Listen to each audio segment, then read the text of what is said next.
ዘላለማዊ መልእክት ስለሆነ ስለዚህ አሁንም እነግራችኋለሁ ሰለሞን ምን አለ ሁሉ ከንቱ የከንቱ ከንቱ ነው ሶስት ጊዜ እኮ ነው ከንቱ ከንቱ ያለው ባይዘው ከንቱ ብቻ አይደለም ማለት ከንቱ ብሎ የከንቱ ከንቱ ከንቱ እኮ አለ የከንቱ ራሱ የዛ ከንቱ ራሱ ከንቱ ማለት ነው ምድር ላይ አለ ለየትኛው ነው የምትሯሯጠው እየተሯሯጥክ ነው ገንዘብ እያዝክ ነው ጥሩ ነው ፋይናንሻሊ ኢንዲፔንደንት መሆን ሳፊሽንሲ ውስጥ መኖር በራሱ ጥሩ ነው ነገር ግን የራስሃው ነገር አለ ሰው ዓለሙን ቢያተርፍ ነፍሱን ግን ቢያጎድል ነፍሱን ግን ቢያጎድል ከንቱነትን የሚሽርና ዘላለማዊ ተስፋን የጸና ተስፋን የክብር ተስፋን የሚያስጨብጥ ነው ወንጌል ኢየሱስ ክርስቶስ ጌታ ከንቱነትን ከህይወት እንዲጠፋ ትፈልጋል ለዛ መጽሐፍ ቅዱስ ሲናገር ፍጥረት የእግዚአብሔር ልጆች መገለጥ ይጠባበቃል ፍጥረት ምን ያደርጋል የእግዚአብሔር ልጆች መገለጥ ይጠባበቃል ለምንድን ነው የእግዚአብሔር ልጆች መገለጥ የሚጠባበቀው ፍጥረት ለከንቱነት ተገዝቷልና አይደል ለከንቱነት ስለተገዛ ፍጥረት የኛን መገለጥ ይፈልጋል የዮኒን መገለጥ ይፈልጋል ሳር በራሱ እኛ እንደሚፈልግ ታውቃለህ ሳር እኛ ኮንፈረንስ እንድናደርግበት እንጂ ማንም ሄዶ ዘፈን አስረሽ ምጪው እንዲደልቅበት አይፈልግም ሳር ራሱ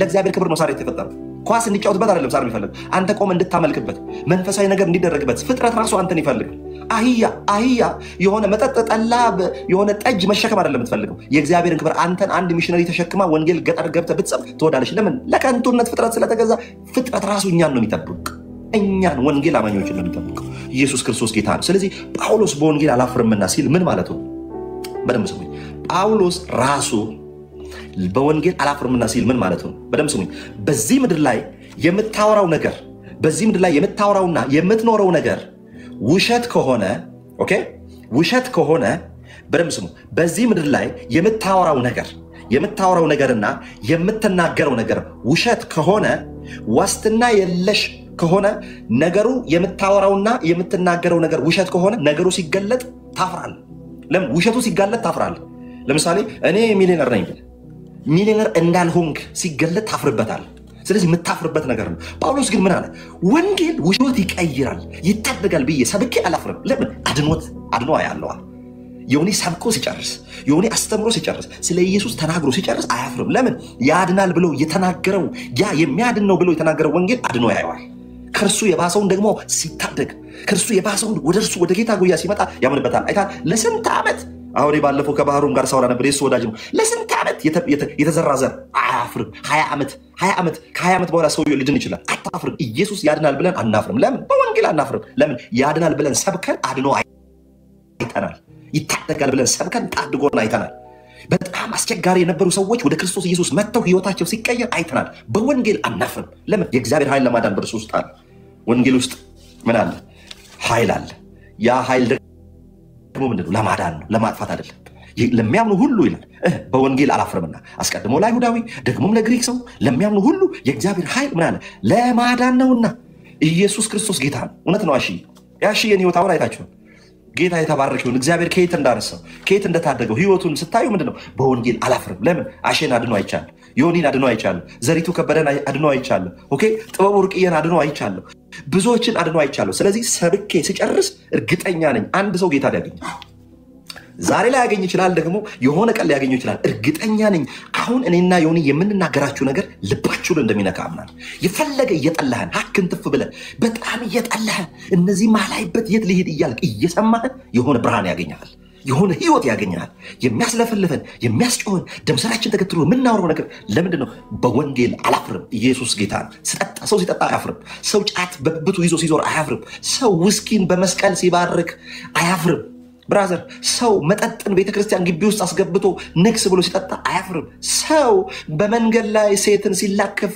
ክፉን ነገር ሲያደርግ ሲጠጣ ሲሰክር ሲያጨስ አያፍርም እኔ ወንጌል ሰብኬ አላፍርም ብራዘር ካንተ በላይ ሰዳቢ ነበርኩ እኔ የሆነ መሳደብ አይደለም ቤት ድረስ ነበር መመጣለህ በወንጌል አላፍርም ቀይሮኛል ባለፈው ነገር የለ በጣም ተደባዳቢ የሆነ ጋምቤላዊ ነው በጣም ተደባዳቢ ጓደኛችን ከዛ ጌታ አገኘው ቴዎሎጂ ገባና ከዛ ውጪ ጌታን አግኝቶ ውጪ እንትን ይሄ ቡና ምናምን ለመጠጣ ሲወጣ አንዱ ቀጭን ዮኒ እንደዚህ ኦፍ ብሎ የሚያጠፋው ልጅ ማለት ነው በቃ እጁን ይሰነዝርበታል ያንዳን አገኛለሁ ምናምን ያስፈራራዋል ማለት ነው የሆነ እንደዚህ በቃ ይተናኮለዋል ማለት ነው ከዛ ይሄ እኮ ማለት ነው አይደበድበውም ባይዘው አንስቶ ነው የሚወረውረው መደባደብ እኮ የሆነ ተመጣጣኝ እኮ አቅም ሲኖር ነው እንዴ አንስቶ የሚጥለው ልጅ እኮ ነው ከዚህ በፊት በጣም ተደባዳቢ አስቸጋሪ የነበረ ሰው እኮ ነው መጨረሻ ላይ ዶርሞ ሄደና እንዲህ አለ አይ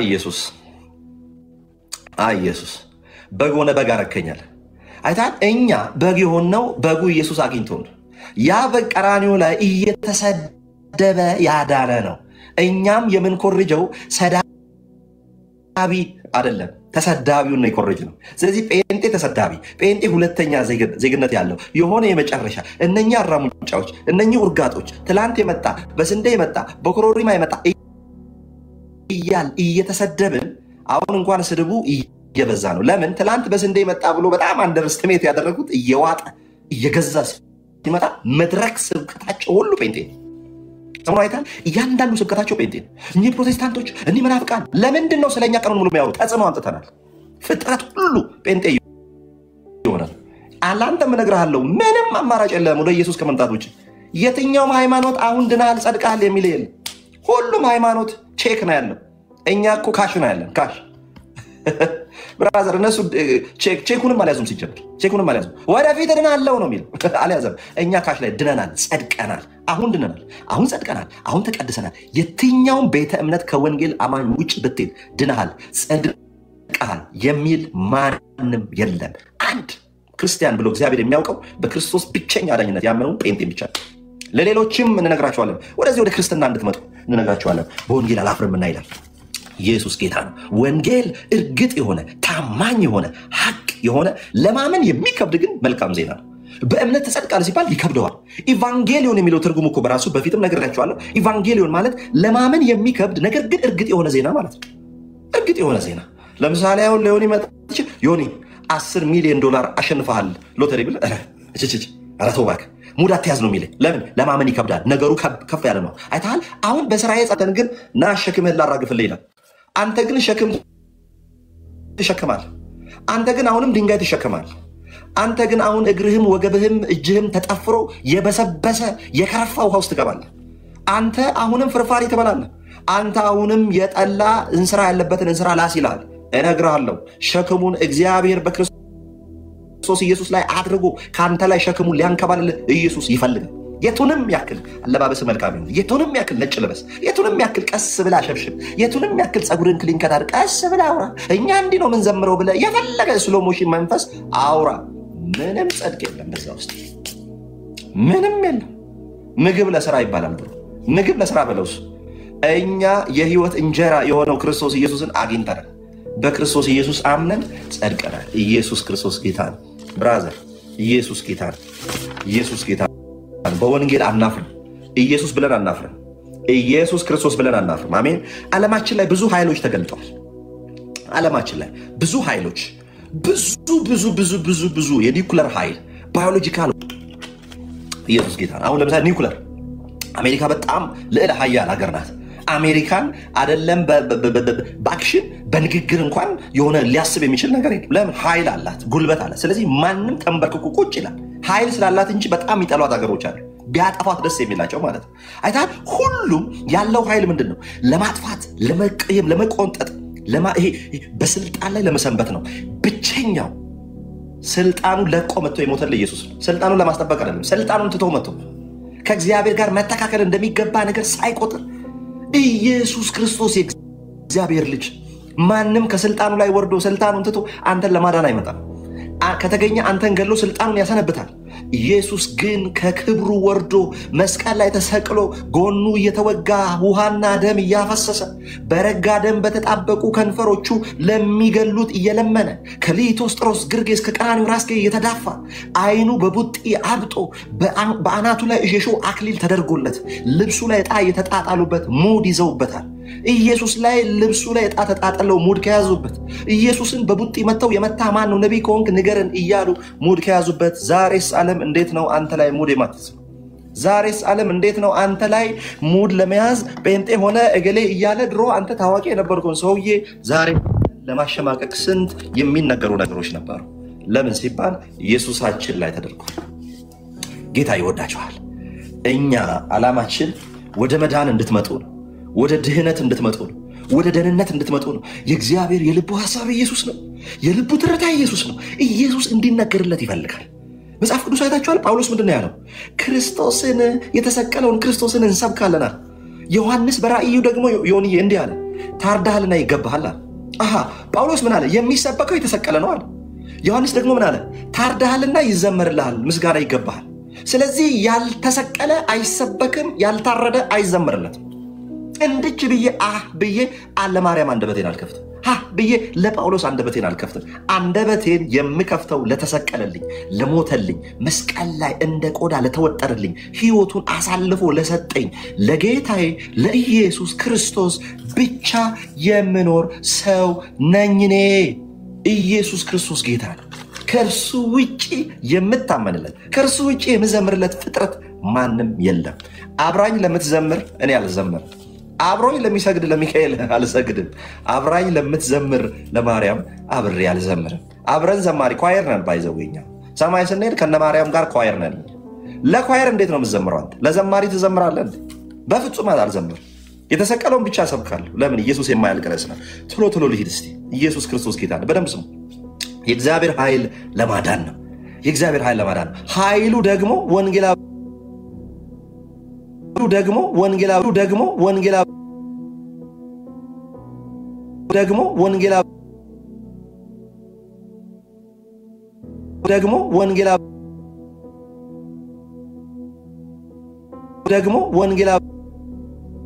ወንጌል ብሔር የለው።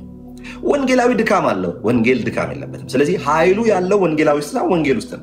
ስለዚህ ወንጌላችን ኃይል አለ። እርግጠኛ ነኝ ጥርስን ቀጭጭ እያደረክ እንደው ይሄ ዮኒ የሚባለው ልጅ ከየት እንደው የት ማላይበት ልሂድ እያልክ ትሰማናለህ። ለምን ሲባል የሚያስገድድ ኃይል አለ። እየተቆነጠነጥክ ትሰማናለህ። እርግጠኛ ነኝ በአንደኛው አካውንት ብሎክ አድርገህ በአንደኛው ከእንደገና አንድ ብሎክ ታደርገዋለህ ዮኒ።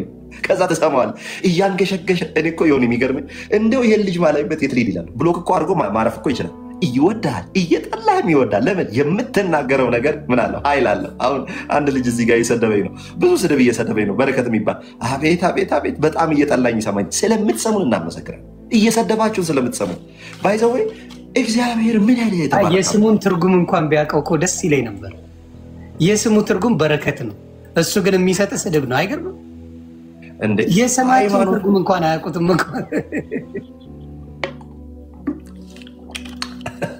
እኔ እኮ ባይዘው በጣም ነው የምናመሰግነው። በስድቡ ይባርካል። በረከት ተብሎ የተሰጠው እግዚአብሔር እንዲያመልክበት፣ እንዲባርክ፣ እንዲመርቅ ነው። እሱ ይረግጥበታል። እኔ እኮ በጣም ደጋግሜ የምናገረው ለምሳሌ በስራ ነው የምንጸድቀው ይላል ኦርቶዶክሳዊ። እኔ የምለው በስራ በመንግስት ስራ ነው በግል ስራ ነው? በመልካም ስራ ነው አይደለ? እኔ በመልካም ስራ ከሆነ መልካም ስራ ነው ስሩ እንጂ እየሰራችሁ አይታችኋል። ሌሎች ለመወሰን መንገድ ላይ ላላቸው ሰዎች እዩዋቸው። በመልካም ስራ ነው እንጸድቃለን የሚሉትን ባይዘው እዩዋቸው። መች ሊጸድቁ ነው? አይጸድቁም መቼም። ለምን? መልካም ስራ የላቸውም። መንገድ ላይ ላላችሁ ሰዎች ትድናለህ በጌታ ልዩ ነገር የተናገርከው ኢየሱስ የማርያም ልጅ ነው ሲባል የሚቃወም የትኛውም ሃይማኖት የለም። ጌታ ብርክ ያርግ። የሚቃወም ሃይማኖት የትኛውም ሃይማኖት የማርያም ልጅ ነው ኢየሱስ ስትለው አይቃወም። ችግሩ የሚመጣው ኢየሱስ የእግዚአብሔር ልጅ ነው ስትለው ያልከው ይሄ ትልቅ ሁሉም ውስጥ ጭንቅላት ውስጥ የሚገባል። ከማርያም ባይወለድ የሚያምኑት የሉም። ለምሳሌ እንዳልከው ዓለም ያለ ማርያም አማላጅነት አይድንም ብለው የእግዚአብሔር ልጅ መሆኑ ነው የሚያድነው። እንግዲህ የማርያም ልጅ መሆኑ አይደለም መጽሐፍ ቅዱስ የሚናገረው። የእግዚአብሔር ልጅ ስለሆነ እንጂ ያዳነን የማርያም ልጅ ስለሆነ አይደለም ያዳነን። ያንን መጽሐፍ ቅዱስ ይናገራል። ግን የምወደው ልጅ ይሄ ነው እርሱን ስሙት ነው ያለው። ያንን እያወቁ ግን እንደምታውቀው የማርያም ልጅ ስለሆነ ብቻ ያድነናል ብለው የተቀመጡ ሰዎች አሉ። እግዚአብሔር ይባረክ። ይሄን ወንጌል የገለጠልህ መንፈስ ቅዱስ ይባረክ። ይሄ በጣም ብዙ ሰዎችን ጭንቅላቱ ዛሬ የሚገባ ንግግር እግዚአብሔር አምላክ በአንተ ላይ ተናግሯል። በማርያም ማንም ኢየሱስ የማርያም ልጅ በመሆኑ የሚቃወም የለም። ዓለም ላይ ነው ማወራ። ኤኒዌር ኤቲስቱ ጋር ብትሄድ ያምናል በማርያም ከማርያም እንደተወለደ። ችግሩ የእግዚአብሔር ልጅ ነው ስትል ነው። አይደለም። አየህ። ስለዚህ ይሄን ንግግር so amazing እግዚአብሔር ገልጾታል ለብዙ ዘመን። ከዚህም በፊት መጥተህ የተናገርከው ልዩ የሚያደርግ ምንድነው? አንዳንዴ መንፈስ ቅዱስ የሚያናገር ነገር እንደ ስም እግዚአብሔር ስምን መልአክ ያወጣዋል ነው የሚባለው። እና ምን ብለሃል መሰለህ? ለብዙ ጊዜ እኔም የነካኝ ስም ሙስሊምን በነብዩ መሐመድ ታውቀዋለህ። ነብዩ መሐመድ ካል ሙስሊም ይባላል። ማርያም ካልክ ኦርቶዶክስ፣ ኢየሱስ ካልክ ፔንቴ። እንግዲህ አስበው think about for a minute ነብዩ መሐመድ ሙስሊም ነው። ነብዩ መሐመድ አረ ሙስሊም ነው እሱ። ማርያም እሱማ የኦርቶዶክስ ልጅ ነው። ኢየሱስ ስትል አዳኙን ነው ማወራ። መጽሐፍ ቅዱስ ላይ አዳኝ የተባለው ሲባል ጴንጤ ይባላል። ይሄንን መያዙ በራሱ አዳኙን እንዳያስከው በሱ ላይ እንድትጎበዝ ስጋዊ ነገር እንዳያሸንፍ መበርታት ላይ እንዲደረግ ጌታ ጌታ ነው። በቃ ይሄ ነው የሚለይህ። በቃ በማርያም ማመን የማርያም ነህ መባል እንደማያድን እዚህ ጋር የምታዩት የሚያድነው መጽሐፍ ቅዱስ የሚለው በኢየሱስ ክርስቶስ ያመናል። ስለዚህ ይሄ ነገር እኔ በጣም በጣም የተባረኩበት ትልቁ እኔን ታውቃለህ ኢየሱስ አቡነ ገብርኤል ሲናገሩ የዓለም ቤዛ ኢየሱስ ነው። ሌላው ከተናገርከው ደግሞ አለው አንዲች ነገር አንተ ዝም ብለህ ያለፍካት ናት። ዕብራውያን 9:22 ላይ ተናገርከው አንተ ዝም ብለህ ያለፍከው ለምን ደጋግመህ ስለምትናገር። እኔ ደግሞ ላንበው አንዴ ላንበው ዕብራውያን ምዕራፍ 9 ቁጥር 22ን ስሙ። እንደ ሕጉም ከጥቂቶች በቀር ሁሉ በደም ይነጻል፣ ደምም ሳይፈስ ስርየት የለም ይላል። ደም ሳይፈስ ስርየት የለም ይላል። ስለዚህ ኢየሱስ ክርስቶስ በደሙ እንዳነጻን የምታዩት ደም ሳይፈስ ስርየት የለም። ማን ነው ደም ያፈሰሰ? ማን ነው ደሙ የፈሰሰ? ኢየሱስ ክርስቶስ። ደም ያላፈሰሰ ምን አይሆን? ደሙ ያልፈሰሰ ማዳን አይችልም። አንተ ደጋግመህ ይሄን ነገር ስላነበብ ስለገባ ላጥ ብለን ያለፍከው። ለኛ ግን ይሄ ቃል መዳኛ ቃል ከየት ሊመጣ ነው? አሁን ከየት ሊያመጡት ነው? አሁን ለምሳሌ ከይቅርታ ጋር መጽሐፍ ቅዱሳዊ ስለሆነ ነው ማርያም የምንለው። ማርያም ደም ያፈሰሰችው ነገር የለም፣ የፈሰሰላት ነገር የለም። እንግዲህ በወሊድ ምክንያት ደሞ አፈሰሰ ብላችሁ ደግሞ አደራ አደራ አደራ ወንጌል የማይለውን ስብከት እንዳሰብኩ አደራ አደራ በሰማይ አደራ በምድር በወሊድ ምክንያት ደሞ አፈሰዋል ስለዚህ እሷ ታድናለች ብለ ደግሞ ትምህርት ይዛችሁ እንዳትመጡ። አደራ አደራ አደራ ለተሳሳተ ወንጌል የምትመጡ ሰዎች ስላላችሁ ይሄ መልእክት በወሊድ ምክንያት ደሞ ስለፈሰሰ እሷም እኮ እንደ አዳሪ ናት ምናምን ብለን እንዳትመጣ። አደራ ለእናንተ ነው ለእኛ አይደለም። እኛ በደሙ እንደዳንን መጽሐፍ ቅዱስ ይናገራል። አንተ ደግሞ ምክንያት ፈጠር እንዴ እሷ እኮ እሱን ስትወልደው ደሞ ፈሶ ነበር ምናምን ብለህ ደግሞ አንድ ጥምጣም ያረክ መጣሩ አንዳንድ አታረገው። አደራ እንዳትጠፋበት። አሁን ትምህርቱ እየተስተካከለ እንደሆነ አይተናል። ታያል አይደለ? ያለ ማርያም አማላጅነት ዓለም አይደንም ብለው ሲሰብኩ ይሄ ማስተማር አንድ ወፍ ዘራሽ የተናገረው ነው። ወፍ ዘራሽ የማይሆን ትምህርት እየተለማመደ ሰው የጠፋበት ትምህርት ስለሆነ መስተካከል አለበት እያሉ እኛ ጓገጭ ካልን በኋላ የመጣ ለውጥ እንጂ ለብዙ ዘመን ተሸፍነውበት ሲሰብኩበት ሲማሩበት ሲያስተምሩበት የኖሩትን ራሳቸው ሸምጥተው ነው እንደዚህ አላልንም እያሉ አሁን በኢየሱስ ካልሆነ መዳን የለም እያሉ እያስተማሩ እሱን ነው የፈለገው። that's all we needed። ኢየሱስ ክርስቶስ ከሌለ መቼም አትድን። በክርስትና የሚያድነው ኢየሱስ የደም ዋጋ የከፈለልን ኢየሱስ። በየትኛውም ክርስቶስ ስትሽከረከር ብትውል ከክርስቶስ ውጭ ያዳነ የለም። መንጫጫት ትችላል፣ ማበር ትችላል፣ መናደድ መበሳጨት ትችላል። የደም ዋጋ ካልተከፈለ ገስቧል ድህነት የለም። ስለዚህ ኢየሱስ ስትባል የምትበሳጨው ለምን መሰለ?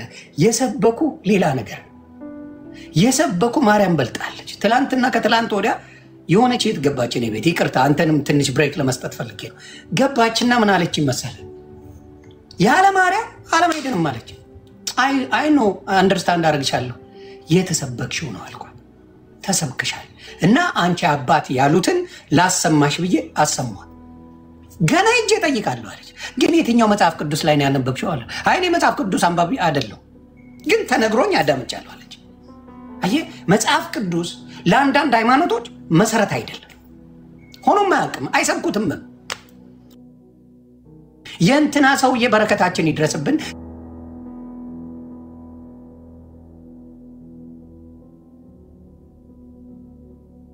የሹሉቃ በረከት ይድረስ፣ የእንትና የጅኒ ጃንካ በረከት ይድረስብህ፣ የማነው ስሟ በረከት ይድረስብህ፣ የእንትና ከዛ ደግሞ ነፍሳቸውን ይማርና ይላል። ነፍሳቸውን ይማርና ሞቷል እኮ ሰው ነፍሳቸው ይማርና የእሳቸው በረከት ይድረስና ኢማጂን እዚህ ጋር ነው እኛ የምንለው ገብቷል። እነሱ ግን የሚሉት ነፍሳቸውን ይማርና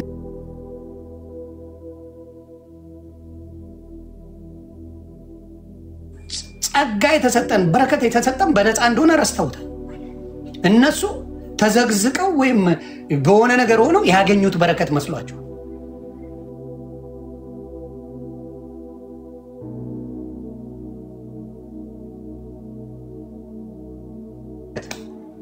እስቲ ንገረኝ ቅዱሴ ለሰራውት ነገር ከከፈልከ በረከቱ ምንድነው? በረከት አልሰጠኝ የልፋቴን ነው ሰጠኝ ደሞዜን ነው ሰጠኝ ይገባኛል አድዘርቭ የሰራውትን ከሰጠኝማ የምን ጽድቅ ነው የምትለኝ እንዴ?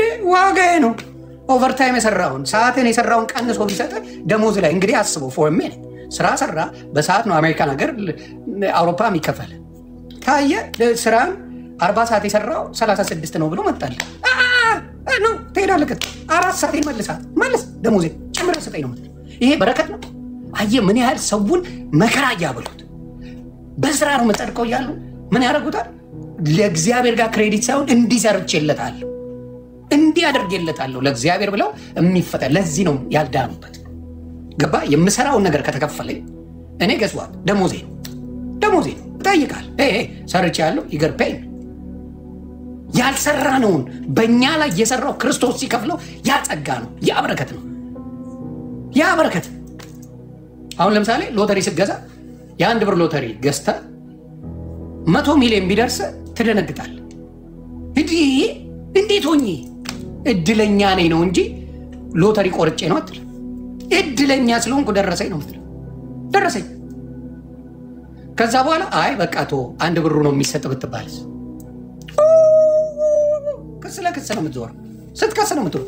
አንተ እኮ አንድ ብር ነው የሰጠው አንድ ብር ይመለስልህ ብትባል በተአምር አትቀበል። ስለዚህ አሁንም በሰዎች ዘንድ የምታየው ነገር በሚያሳዝን ሁኔታ የሰራውትን ነገር ክፈለኝ የሚባል ሃይማኖት አለ። ክፈለኝ የሆነ ቦታ ሄጃለሁ ሰግጃለሁ እንዲያርጋለሁ ስለዚህ ጌታ ታስታውሳለህ ስሰግድ አይተኛል እዛ ቦታ ላይ እዚህ ጋር እንዲህ ሳረጋ አይተኛል እንዲያ አይተኛል ጻፋት እዛ ሄደ ምናምን ነገር ጻፍልኝ እዛ ስመጣ ሂሳብ እናወራርዳለን እኮ ነው። የሱን ጸጋ ብታስበው በበረከት ትኖራለህ። የሱ ጸጋ ሲኖረው ምንድነው በረከት አብሮ ይመጣል።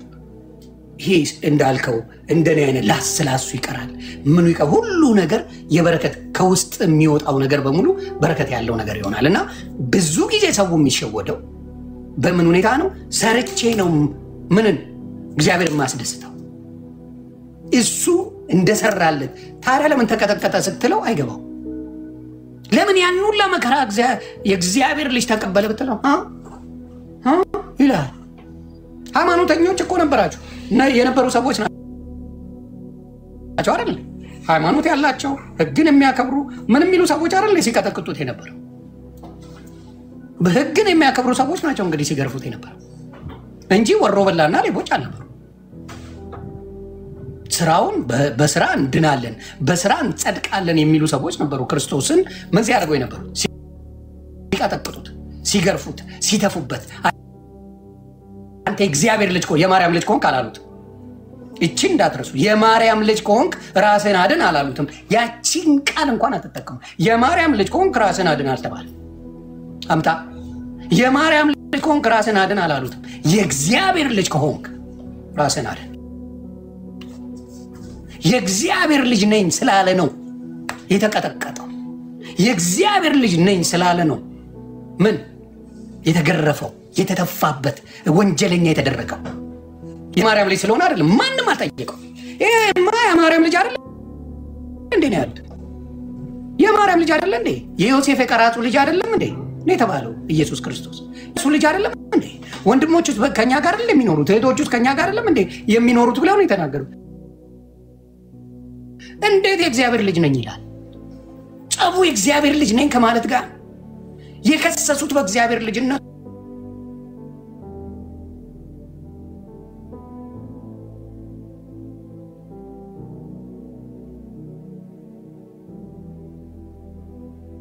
ይሄንን የእግዚአብሔር ልጅ ነው ስትለው ሙስሊም አይደለም አይሁድ ጋር የእግዚአብሔር ልጅ ነው ኢየሱስ ክርስቶስ ስትለው በፍጹም አይደለም ይላል።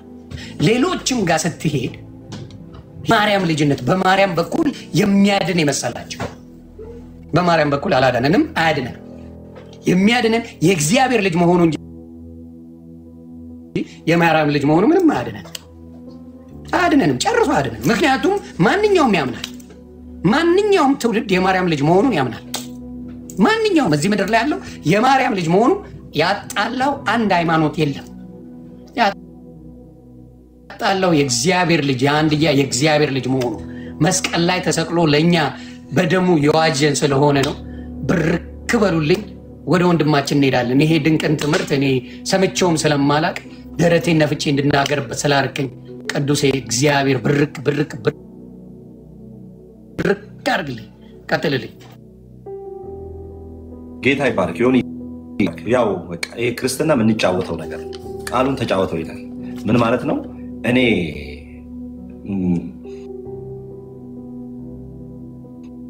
የተነካውበት ነገር እሱ ሲነካበት ደግሞ አብረን የእግዚአብሔርን ቃል ስናወራ ያ በራሱ በጣም ደስ ይላል። ኢየሱስ ክርስቶስ ጌታ ተባረክ። ይሁን። አንድ ነገር ለምሳሌ አሁን ወንጌል ስንናገር ሰው ለምን ይበሳጫል? ወንጌል ስንሰብክ ለምን ሰው ይበሳጫል? ለምን ይናደዳል? ለምንድነው ደም ስሩ የሚገተረው? ለምንድነው አይኑ እሳት የሚለብሰው? የእግዚአብሔር ቃል በሁለት ወገን የተሳለ ሰይፍ ስለሆነ ሰውየው ያለበትን ርኩሰት፣ ሰውየው ያለበትን ድብቅ ህይወት ይወጋዋል። በቃ የሆነ ድብቅ የሆነ ህይወት እየኖረ ከሆነ የሆነ ያልገለጠው ነገር ከሆነ ማለት ነው ይሄ የምንናገረው ነገር ሄዶ የሰውየውን ያንን ህይወት ይነካዋል። ለዛ ያንን ነገር ስለሚነካው አይፈልግም፣ መስማት አይፈልግም። ጨለማ ውስጥ ስለሆነ እኛ የምንናገረው ነገር ጨለማውን ስለሚገልጠው ያለበትን ህይወት ስለሚገልጥበት መስማት አሁን ነግረው አልተቀበለም። አሁን እኛ እኮ ስለ ወንጌል የነገርናችሁ ያለው እኮ አሁን ወንጌል ነግራችሁት ወንድማችሁ አልተቀበላችሁም ወይ? አሁን ወንጌል ተናግራችሁ እህታችሁ አልተቀበለቻችሁም? ኢትስ ኦኬ በደንብ አድርጌ ነግራችሁ ማለት ነው። አሁን ወንጌል ተናግራችሁ ሰብካችሁ ብላችሁ ኢየሱስ ያድናል፣ ጌታ ይወድሃል፣ ያፈቅርሃል፣ በእርሱ በማመን ትድናል ብላችሁ ነግራችሁ ሰው አልተቀበላችሁም? ኢትስ ኦኬ። ሲጀመር መጽሐፍ ምንድን ነው የሚለው? እምነት ከመስማት ነው ይልና መስማትም በእግዚአብሔር ቃል። በግሪክ ሄዳችሁ ይህንን ቃል ስታጠኑት ምን እንደሚል ታውቃላችሁ? እምነት ደጋግሞ ከመስማት ነው የሚል። እምነት አንድ ከመስማት አይደለም፣ ደጋግሞ ከመስማት ነው። ስለዚህ ዛፍ ራሱ አንድ ጊዜ በመጥረቢያ መታችሁት ዛፍ አይወድቅም። ስለዚህ ምንድን የትኛውም ለ3000 ዘመን እዚህ ሀገር ላይ የተቀበረ ፍጥሩን አምላክ ያደረገ ብዙ ነገሮች አሉ። አሁን ቅድም አንድ ኢንተርቪው ላይ እንደዚህ ያለው ይሄ ጴንጤ ይነሳና ሄዶ ማርቲን ሉተር ጋር ይቆማል። who is ማርቲን ሉተር ብራዘር? ያኔ ማርቲን ሉተርን ሳላውቅ ነው መጽሐፍ ቅዱስ ተሰብኮልኝ ነው ጌታን ያገኘሁት። ማርቲን ሉተርን ሳታውቀው ማን ይሁን ሳታውቀው ገጠር ላይ ያለ አንድ ሙርሲ፣ የተወደደ ሙርሲ፣ ገጠር ላይ ያለ አንድ ትግሬ፣ ገጠር ላይ ያለ አንድ ኦሮሞ ማርቲን ሉተርን፣ ካልቪንን፣ አርመን ዊንግሊን፣ ኦገስቲንን ሳያውቅ ኢየሱስን ብቻ በማመን ይድናል። ገብቶሃል? ለምንና ኦውተሩ ክራይስት እንጂ ማርቲን ሉተር አይደለም። ማርቲን ሉተር ምንድን ነው የሰራው? ማርቲን ሉተር ሬቨሌሽን ነው ያመጣው፣ አዲስ ትምህርት ነው ያመጣው፣ ወንጌልን አዲስ እሱ ነው ያመጣው አይደለም። ማርቲን ሉተር የኢሉሚኔሽን ስራ ነው የሰራው። ኢሉሚኔሽን ምንድን ነው? አብርሆት ሃይማኖት ያስቀመጠበትን ጨለማ ያስቀመጠበትን ያንን ዜሮ የሚያደርገው ወይ እዚህ ጋር የሆነ ነገር ባቴ ጴንጤነት በማርቲን ሉተር ተጀመረ ለምትል ወንድምና እህቶቼ እስቲ መጽሐፍ ቅዱስ ላይ ማርቲን ሉተር አለ የለም በሚለው የሐዋርያት ሥራ ምዕራፍ 8 ለኢትዮጵያውያን ዘገብ ላድርግ። የሐዋርያት ሥራ ምዕራፍ 8 ስታመጣ የኢትዮጵያ ጃንደረባ ነበር። ስለዚህ የኢትዮጵያ ጃንደረባ ማርቲን ሉተር ሰብኮት ነው ወይስ አይደለም የሚለው ቀለል አድርጌ ነው፣ ብዙ አይደለም። እስቲ እናንብበው። የሐዋርያት ሥራ ምዕራፍ 8 ቁጥር 26 የጌታ መልአክ ፊልጶስን ተነስተ በደቡብ በኩል ከኢየሩሳሌም ወደ ጋዛ ወደሚወርደው ምድረ በዳ ወደ ሆነ መንገድ ሂድ አለ። ተነስቶም ሄደ። እነሆም ህንደኬ የተባለች የጌታ መልአክ ነው ስሙ፣ ሂድ አለው። ተነስቶም ሄደ። እነሆም ህንደኬ የተባለች የኢትዮጵያ መንግስት አዛዥና ጃንደረባ የነበረ በገንዘቧም ሁሉ የሰለጠነ አንድ ኢትዮጵያዊ ሰው ሊሰግድ ወደ ኢየሩሳሌም መጥቶ ነበር። በዛ ዘመን መጽሐፍ ቅዱሳዊ ነው እንግዲህ። ማርቲን ሉተር በዛ ጊዜ የለም እናም መጥቶ ነበር። ሲመለስም በሰረገላ ተቀምጦ የነብዩ ኢሳያስን መጽሐፍ ያነብ ነበር። ሲመለስ ማለት ነው፣ ተሳሞ ሲመለስ ፊልጶስም ሮጦ የነብዩ የኢሳያስን መጽሐፍ ሲያነብ ሰማና በእውኑ የምታነበውን ታውቀዋለህ አለው። ይቅርታ መንፈስ ይቅርታ ከዛ በፊት ምን ይላል ያነብ ነበር መንፈስም ፊልጶስን ወደዚህ ሰረገላ ቀርብና ተገናኛል በመንፈስ ቅዱስ ነው የሚመራው የእግዚአብሔር ልጆች የሆኑት በሙሉ በጌታ በኢየሱስ የሚመሩ ጌታ ኢየሱስን የሚያመልኩ በሙሉ በመንፈስ ቅዱስ ነው የሚናገሩት መንፈስ ቅዱስም ወደዚህ ሰረገላ ቀርብና ተገናኛል ፊልጶስም ሮጦ የነብዩ የኢሳያስን መጽሐፍ ሲያነብ ሰማና በእውኑ የምታነበውን ታስተውለዋለን አለው እርሱ ምን አለ የሚመራኝ ሳይኖር ይህ እንዴት ይቻለኛል አለ የሚመራው የለም ዝም ብሎ ነው የሚያነበው በቃ ለምን ሄዶ ለመሳለም ነው ሄደው የሚያውቀው ታሪክ የለም የነብዩ የኢሳያስን መጽሐፍ እያነበበ ከዛ ያነበው አቦትም በሸላቹ ፊት ዝም እንደሚል እንዲሁ አፉን አልከፈተም ይላል በውርደቱ ፍርዱ ተወገደ በውርደቱ ፍርዱ ተወገደ ህይወቱ ከምድር ተወግዳለችና ትውልዱንስ ማን ይናገራል የሚል ነው ጃንደረባውም ለፊልጶስ መልሶ እባክህ ነብዩ ይህ ስለማን ይናገራል ስለ ራሱ ነውን ወይስ ስለሌላ አለው ፊልጶስም አፉን ከፈተ ከዚያም መጽሐፍ ጀምሮ ስለ ኢየሱስ ወንጌልን ሰበከለት ስለ ኢየሱስ ወንጌልን ሰበከለት ልድገመው ስለ ኢየሱስ ወንጌልን ሰበከ ስለ ማርያም ስለ ገብርኤል ስለ ሚካኤል ስለ ምናምን ኖ አይሰበክም ወንጌል There is no way መዳኛው ማን ነው ስለ ኢየሱስ ወንጌልን ሰበከለት እንግዲህ የኢትዮጵያ ጃንደረባ ኢየሩሳሌም ሄዷል ሊሰግድ ሄዷል ሲመለስ ነው ያገኘው የኢሳያስን መጽሐፍ እያነበበ ፊልጶስ በመንፈስ ቅዱስ ተመርቶ እዚህ ሰረገላ ውስጥ ግባና ከዚህ ጋር ሰው ጋር ተነጋገራል ከዛ ስለማን ሰበከለት ይላል ስለ ኢየሱስ ወንጌልን ሰበከለት በመንገድም ሲሄዱ ወደ ውሃ ደረሱ ኖርማል ውሃ ነው እንግዲህ እንደምታዩት ውሃ ዳር ነው የደረሱት ዋናው ፖይንቱ የውሃው አይደል ዋናው ፖይንቱ ስለ ኢየሱስ መሰበክ ከዛ ምን አለ ወደ ውሃ ደረሱ ይላል በመንገድም ሲሄዱ ወደ ውሃ ደረሱ ጃንደረባውም እነሆ ውሃ እንዳልጠመቅ የሚከለክለኝ ምንድር ነው አለ ፊልጶስም በፍጹም ልብ ብታምን ተፈቅዷል አለ ማንን ብታምን ኢየሱስን የሰበከው ኢየሱስን ነው የሚያምነው ኢየሱስን ነው ከዛ በኋላ ነው የምትጠመቀው ለዛ ነው መጽሐፍ ቅዱስ ሲናገር ምን ይላል ያመነ የተጠመቀ ይድናል ያላመነ ብሎ ነው ያስቀመጠው ይፈረድበታል ያላመነ እንጂ ያልተጠመቀ አይደል ምክንያቱም ከክርስቶስ ጋር የተሰቀለው አልተጠመቀም አልቆረበም አልተጠመቀም ማመን ነው ትልቁ በክርስቶስ ማመን እንደሚያድን ነው የኔ ነገር አንተ ጋር መተዋለሁ እዚህ ጋር ማርቲንን ሉተርን ስለጠቀሱ ደጋግመው ሉተር ስለሚሉ እዚህ ጋር ምን ይላል ከዛ ምንድነው የሚከለክለኝ ምንድነው አለው ፊልጶስም በልብ ብታምን ተፈቅዷል አለ መልሶም ኢየሱስ ክርስቶስ የእግዚአብሔር ልጅ እንደሆነ አምናለሁ አለ ስሙ እዚህ ጋር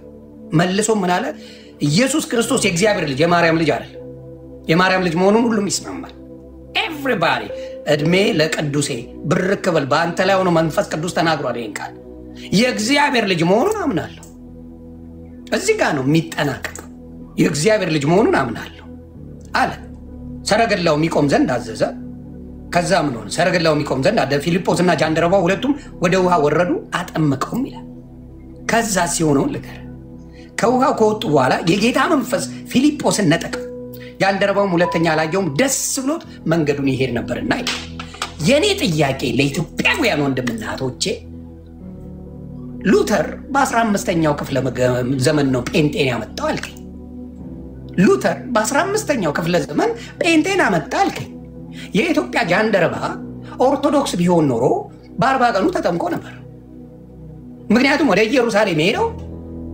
ኢየሩሳሌም ይሄ ጃንደረባ የሄደው የሆነ የክርስትና ህይወት አለው ወደ ኢየሩሳሌም ሄደው ደግሞ ለክርስትና እንጂ ለእስልምና አይደለም እንዘጋገም ባራዳ ቋንቋ እዛ ወደ መካ ነበር የሚሄደው ስለዚህ ሄዶ በ40 ቀኑ ቢጠመቅ ኖሮ ይሄ ሰው አረ ተጠምቅ ያለው ይለው ነበር ለፊልጶስ አረ በ40 ቀን ነው የተጠመቅኩት በ40 ቀን የተጠመቀ ይድኛል ይለው ነበር አልተጠመቀም ስለዚህ ምን አልነበረም ማለት ነው ኦርቶዶክስ በዛ ሰዓት አልነበረችም ማለት ነው የነበረው ማለት ኢየሱስ የነበረው ከዛ በኋላ ያ ጃንደረባ ተደስቶ ተመለሰ አዛዥም ነው ባለጠጋም ነው አሁን ኢትዮጵያ ሲሄድ ይሄ ጃንደረባ ጴንጤ ሆኖ ሲሰብክ ነበር ማለት ነው በርግጥ ስለ ኢየሱስ ነው የሚሰብከው። ስለ ኢየሱስ ብቻውን የሚሰብከው ደግሞ ጴንጤ ብቻ ነው። ብቻውን የሚሰብከው ሌላው ግርግር፣ አጀባ፣ ወከባ፣ ቅዱሳን ገለመሌ ብለው ይሰብካሉ። የእንትና በረከት ይደረስብኝና የእንትና በረከት በዚህ መጣና የእንትና በዚህ ወጣና የእንትና በዚህ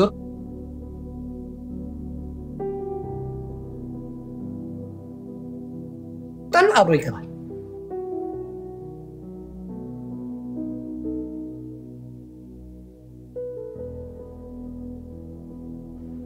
ኢየሱስ ክርስቶስ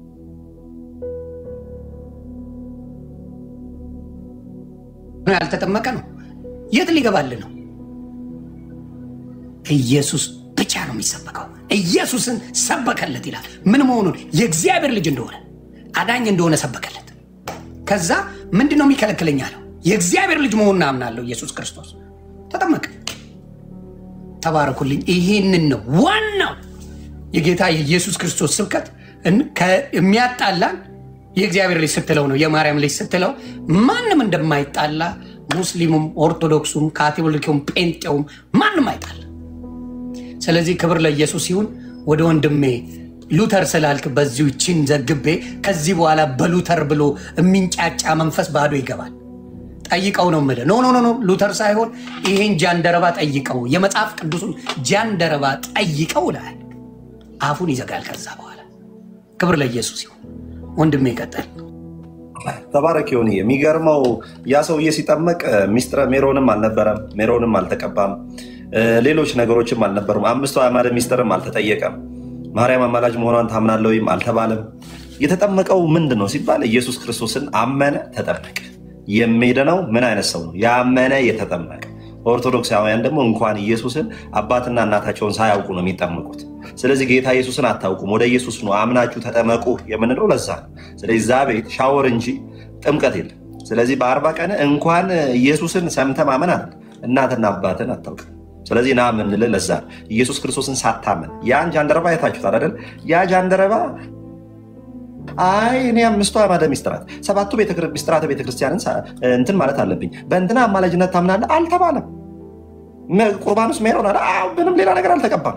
ሌላም ነገር እንትን አለ። ገባ፣ በቃ ተጠመቀ። ያለ ዲያቆን፣ ያለ 2 ቄስ፣ ያለ 3 ዲያቆን ተጠመቀ። የተጠመቀው ደግሞ የሆነ ቦታ ፊልጶስ ውሃው ላይ ምናምን በቃ ውሃ አገኙ፣ ገቡ። በቃ ካላስ አለቀ። ኢየሱስ ክርስቶስ ጌታ። እሺ እኔ የሆነ ላይ አልጨምር፣ እየፈሰሰ ነው። ጌታ ይባርክ። በቃ ለውጥ እያየሁ ነው። እኔ ራሴ የተነካው ነው። ጌታ ይባርክ። እኔ ደስ ብሎኛል ዛሬ። እንደውም በቃ እየሰበኩ ሳይሆን እየተጫወተ ደስ የሚል ነገር እየሰራ እንትን ያለን ነው። እሺ ወደ ዋናው ሀሳብ እንሂድ። በደንብ ስሙኝ ወዳጆቼ። ማርቲን ሉተር የኢሉሚኔሽን ስራ ነው ያመጣው። ኢሉሚኔሽን ማለት ጀስቲፊኬሽን ባይ ኢንቴሊጀንስ ካርድ ብለው መዳን የሚገኘው ለቤተ ክርስቲያን ውስጥ ያለ የሆነ መግዛት ያለባችሁ ካርድ አለ። ያንን ካርድ ስትገዙ ነው ወደ እግዚአብሔር መንግስት የምትገቡት የሚል ትምህርት ነበር። ይሄንን ነው እንግዲህ እኛ የድሮዎቹ ነን ብለው የሚናገሩት። ከዚህ ከመገኘት እኮ መሞት ይሻላል። በካርድ ነው የምትገባው ከሚለው ከመገኘት መሞት ይሻላል። ሉተር አይሻልም? በካርድ መንግስተ ሰማያት ገባለሁ ከሚለው ሰው በኢየሱስ ገባለሁ። አንተ እኮ ፈረጎንና ዘራ ብሩክን እኮ አባቴ እያልክ ነው። እኔ ማርቲን ሉተር እንዴት ነው አባቴ ማለት?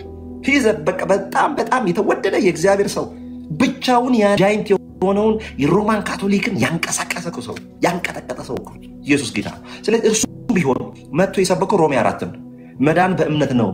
ጀስቲፊኬሽን ባይ ኢንቴሊጀንስ ካርድ መጽደቅ በሆነ በምትገዙት ካርድ አይደለም። መጽደቅ የሚገኘው በምንድን ነው? ኢየሱስን በማመን ነው።